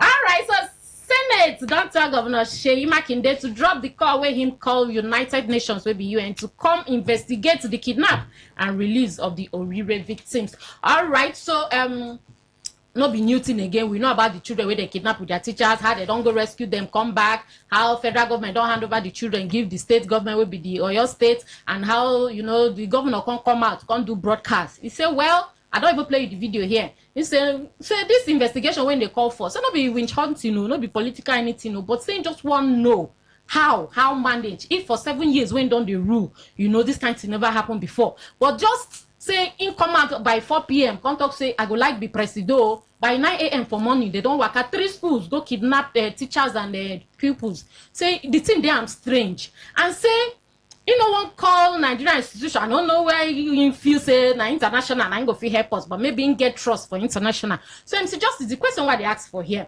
You there with the senators where start say no. Say we'll be sovereign nation. That will be independent nation. We suppose they do our things ourselves. We suppose they take our decision by ourselves. Even if we want to do investigation, we suppose do the investigation for ourselves. Or you there with Maki, they will talk say no, this investigation will help us. So that if you get anywhere where mistake been there or loopholes been there, we feel closer so that this thing no go repeat again. So which one you deal with? I deal with Governor Seyi Makinde. Okay. When they say thief they market, make we set trap for the thief, make we catch them. Okay. Now you they shout no set trap, or we don't see what they find. That means something they wrong. Okay. If when that thing happen, they start to blame the governor. All of us there when Ayo Fayoshe they say this governor hand deal. If you don't accuse the security vote we am and all that. And if you don't point hand to them and this thing don't happen, they don't rescue them. Go expect them to sweep out everything, make you don't lock up. They say he who comes to equity must come with clean hands. If he don't come and say, okay, my hand clean, make we find out how this thing happen. Not be magic. All of a sudden, I say I want to run president. All of a sudden, they don't kidnap. All of a sudden, the security no lie or the bulk of the president. When Chibok girls happen, they say now the bulk of the president. They no call out Shetima then when he be governor. Now, it don't reach in turn. They call out another person. So if you ask me, waiting in do, no day wrong at all. So if a sudden una can't find that thing for my compound and waiting they pay marking they be say in the Bauchi state too, they go meet the governor of Bauchi. Now when in the Bauchi state in don't hear say for the whole thing don't happen like magic for him, and under he knows as the governor waiting in the ask make una tell me waiting happen. They never really tell them. He get something we never clear to them. So either the chief security officers of the country never really tell them, see this thing, see as it happen. Now why he won't get clarification so that he go know waiting they happen? Because people like Sunday go to be come and say, I know where they give me permission. So if person like Sunday and get information, no get, he go want know waiting they happen. Is that right? So you deal with Shea Makinde. No, like country people want to open the phone lines and I go tell us whether as the senators talk, say making suspend them, say making no they follow our hand like that. I go the carry us they go international community. But me too, I agree. Oh, if like say we they do investigation like this. This kidnapping thing for don't stop or if for don't reduce. Yes, no. But what they have to be say we go just go release them and then investigation go just end. We go start another. In fact, what do you want to do this woman? What do you feel say she deserve now? She did so, and then you go advise our mothers to make them they careful where they go born their children. We don't tell you now. Say our senator na minister now, but him be senator before David Umahi. Don't come and talk say our president gets this belief where be say no need to they save money, use that money do infrastructure, do road, do things. Say when you don't do those things, say that thing they bring economic growth. And they have to say you agree with them or you feel say no now we supposed to save for the rainy day no matter what. Then we could also tell you say senators don't come at contact say Governor Makinde, you see that call where they call you match break will be sovereign nation. We'll get our own independence. Even if we want to do investigation, we could do one for house here. Not before you to go they call foreign body. Because according to Ram, Senator Adams Shomole talks saying they play politics. But Shey Makinde talk say I know they play politics. I just want to know wetin really happen. 08105109510 08109510951. Hello, good evening, welcome. Hello, my people, my people. My darling, how you doing? I'm Queen MC Justice in Tao. First lady, I beg you go call us back, yeah? I beg. You dey hear me? I dey hear you, but you go call me back. Okay. Bet Niger, we are the home of World Cup 2026. And it's not just because of One-Up, Bet Boom, and Bet Freeze. Build your betting streak and win big with our 50 million naira goal. Bet Niger, we are the home of World Cup 2026. Not for persons under the age of 18. Bet responsibly. Life. The key to having a great one is in the doing. It's in the getting up every day to begin again, and again, and again, even when things don't go as planned. But you can't stop now, because every step you take counts, even the fun ones when you have the right companion. Because doing gets easier with the FCMB mobile app that is built to do a life with you. The living, the moments, the everyday wins, handled. As for the banking part, that is just the icing on the cake. Do today with the FCMB mobile app, built to do a life with you. And banking too. Download the FCMB mobile app today to open an account in 8 simple steps, make instant transfers, pay bills, and enjoy seamless banking. FCMB, my bank and I.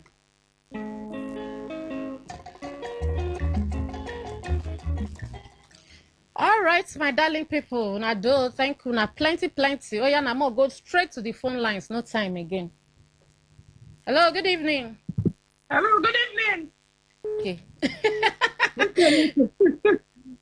Yeah, that's too bad. Don't be anywhere the color from. My name is Barry Gerdom, the radio governor. The radio governor. They call from ABJ. From ABJ today? Yes, ABJ. Is that right? Fire down. Well, my react to this one way. Anambra done arrest one woman where they operate a legal healthcare facility. According to report, she been aging 1 year. Dog she pastor and now she don't ask. Nah, Barrio, she don't ask surgeon. With that down Barrio. Are you serious? Very serious. Why? I do that, guys.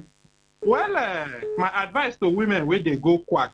How they want to identify the one with the quack? Because quacks, you go see them, they package. You know, go feel identify, go hard before you identify say this one a quack. Abi? You go hard though. Honestly no, but speaking. when you go facility where be say now one person be doctor, now one person be nurse, now one person be everything. Only that one doctor is in a quack now. No, you get some where be say they hire more than then get more than 5 doctors and a quack. Yes, it happen. Like the one where they arrest for Port Harcourt TSF for Stadium Bro. Yeah. No be lying. You know, go feel identify, but If for advise women, if they want go this way, may they ask them of their license, operational license. Just photocopy and put am for the wall so that people they enter, they go they see am. Yes, like CAC. CAC. Then lastly, the one where talking point where you stand with the senators or with Governor Mackin, the senators we don't reject the approach where Mackin they say, well, I stand with Mackindo. Mackindo not trust our own investigation people for here. Now he making say international community, may they come investigate. So I stand with Mackindo. If to say there's nothing to hide, why the senators can't come at the tackle Mackindo? I think all these things are all political. Thank you very much. Thank you so much. Thank you. Hello, good evening. Welcome to Waiting the App and Wait to be your name. Hello, you there? Mommy, shut up. Now who you first tell shut up? That shut up strong, oh. Me, comrade Kabari. Comrade, oh yeah. I from Baluku. Okay. Married is just a boy there with you. Justice there, yeah. Yes, so. Just live. I brought that. I define fake as a wine. I want to arrest her.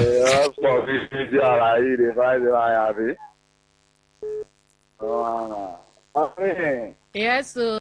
Always the right there from hearing the dialect away from my brother. Okay, thank you. Yeah, what I'm saying, Padina, Kurote. Kurogo hustle. Pay bright price. Okay. No, you no go pay bright price. No pursuing in crush them.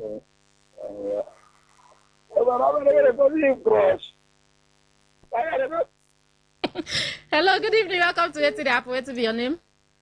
I'm back. All right. Oh yeah, now fire down. Time go for me to talk much about this is the one you're question. You know, say, waiting they do some women, they know the quack doctors and quack places and in the time where you did cheap, and also when you marry man, we no value life. Anyhow, you don't care how where your wife they go to go and all those that mental of a thing. So some people they manage as their pocket. So now all those things for me. I advise them, let them put that woman for 30 years in treatment because all those you don't know how many people don't keep. How you go from this from the one you enter pastor or fake, you know anyone. Now multiple streams of income now. I better leave that woman. You know how many people don't send to a grave. No, we lie. And the Martin there and the senators, they don't see as Nigeria be without being told America, you never see the sponsors or banditry for Nigeria. You need any other prophet or prophetess or this is sort of to say these are the sponsors. They are there. I may see them they fight against all these things. When you read to go promo, they don't remember say them the sovereign nation. They won't remember for. Every other thing, then they find them. But I don't see and I'm not they don't understand the whole thing. Here's the one come paralyzed to stay forth. So for me, as an advisor, making trade with caution, but make sure he focus on what he wants because what he want to achieve. Leave these people, they no follow them at all. The one where they go mind, they talk, say him and Tinubu, they see foreign reserve, this, that. If all those countries where then they go borrow, they finish the money for infrastructure, which one then go see borrow? Every day in infrastructure, if they walk road for 7 years now, in don't they walk road. Which road will remain? Which one where you don't walk? No one. Now so they just why not left and right. We need a month. Every now and then they hear billion. The road them see they back. All right. They carry something. I better leave these people I beg. I don't know, give me car today now. Kuro no day. Bye. Hello, good evening, welcome. Marie Queen, good evening. Hi, darling, how you doing? I'm fine. Greetings, MC Justice. Yeah, so good evening. How you doing now? Fine, no. Now, mommy treasure they come. Mommy treasure, where they call us from? They come from Obiakpo. Also, your mind no dey like Obiakpo. No, I don't go feel Obiakpo now. You be soft girl. Oh yeah, now fire down. So, the one I want to comment now, the woman where they catch for Anambra, we from the one, pastor, from pastor to surgeon. Maybe they do surgery, maybe now, for sure, in the use those things they do. No, they said that all people come out and testify that she they born children, she they do everything, anything when need surgery, she they surgery. Satan they give wisdom now. Maybe Satan don't give her wisdom. Satan they give me always. They don't give up. You go say na God to give them, but some na marine power they give them all those things. So I don't blame the woman. I blame people where they go. You go see the right place. You go just go maybe because then they collect 1 naira there. You go. So if you be judge, how many years you go sentence? I go sit down that side first to make we know whether those marine power go come beat on that side. Make it sit down. Make it sit down that side first. Is make it sit down for people first. And secondly, the devil mind where they say make we no save, make we invest, walk road, do other things. Bible say he that say don't commit adultery, that shall not sin. Does that commit sacrilege? I hope them they are not saving, no. Now what I want to thank you. Thank you, plenty. All right, what we're SMS 0701-9339-962. All right, Mo, read this one. This one say each time our leaders mention that Nigeria is a sovereign nation, I get annoyed more. A sovereign nation that cannot protect her citizens from suffering mayhem in the hands of terrorists. In fact, United Nations should not waste any single time to wade in and expose what is going on in this country. Thank you, Chijoke, for your message right there. Chijoke, thank you. Okay, Mo, take this one from lead caller. This is on Mary Queen. I greet you this evening. Good evening. Good evening. Yeah, quick one. My name is Comrade Dodo. Me, I totally support Governor Makinde. Make international community go investigate this matter because the kidnapping, it get as it look like, it get as it be. Monkey hand inside this kidnapping for your state and other part of Nigeria. So only the international community just come do justice for the investigation. Because I remember last year, one minister who didn't type with the government been talk say if Makinde and his friends challenge him. Okay. I think, yeah. So he go put fire for that state. Anybody who put fire for the state matter, you take him with him in son, same for brother. So he go put fire for that state. He go make the state hot for them. And now state is only hot for your state. So make international community come put that. That's for them in mind. The best way they like to see road pass on top. Person don't die. If hungry keep person now, good. Person who like to see go drive motor or waka with leg pass for the road when they talk about. Now road go chop. We talk about hardship and hunger where they like to talk about road. You want gather the money, so go send the money for your own car, your own account goes and you do as they like. I beg when they try to talk about food people will chop first. I beg they like to see road pass away. Thank you. All right, thank you so much. Okay, my enter Facebook. Me too, it talks say, good evening. Senate calling Governor Makinde to drop the call for UN. My question now, where Senate they fear, please help me tell Governor Makinde, make call them come. Okay, maybe they talk say, as Senate they fear, make Makinde no back down. So making still they call, they insist on the foreign investigation. Is all right. Kio Lawson, you talk say, I support Governor Makinde with this great move, okay? Eze Sylvester, he talks, say, good evening, moderators. Senate calling Governor Makinde to drop the call for UN to come over and investigate the kidnapping of your students is in right direction. As a chief security officer of the state, there's information he is having that we don't have. So let him go ahead and call the UN to come and start the investigation, okay? Opune, you talk, say, those rubber stamp senators should respect themselves and allow the call of the governor to yield.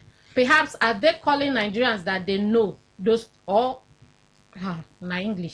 Perhaps are they telling Nigerians that they know those terrorists that kidnapped those victims? My question you ask them. I'll go ask them. If I come out here now, they go call a Bible. Makachika, you talk, say Senate asking Governor Makinde to drop call for UN probe shows that federal government and APC hands are involved in the kidnap.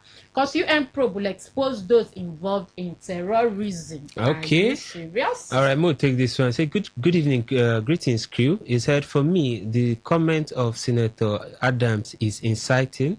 I say because if the chief security officer of the state says he is not comfortable with the way and manner how things transpired and needs external investigation, why not allow him? Like they say, clear conscience, fear no accusation. Honorable man, thank you. Your final words, Waka. All right, so we country people, thank you for listening to us. We'll come back tomorrow for another Obonge edition. Made a no collect 500,000 today. No, now weekend. When weekend reach, you just come out small money. You know, yeah, waiting our minister talk. No save for rainy day. Yeah. So by Friday, just withdraw like 400,000 from your account. Go shut down somewhere.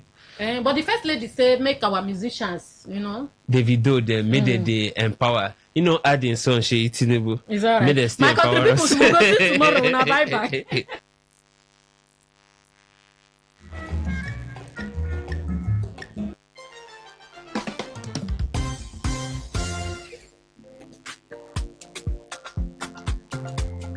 In real estate, it's not just about buying land or houses. It's about buying rights. At Odibola Properties Limited, we don't just sell land or houses. We deliver verified properties with the right roots of title.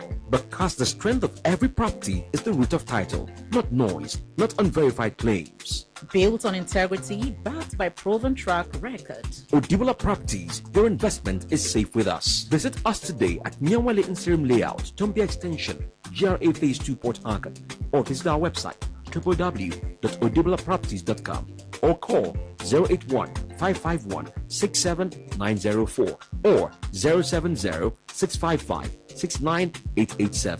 Odibola Properties. Our word is our bond.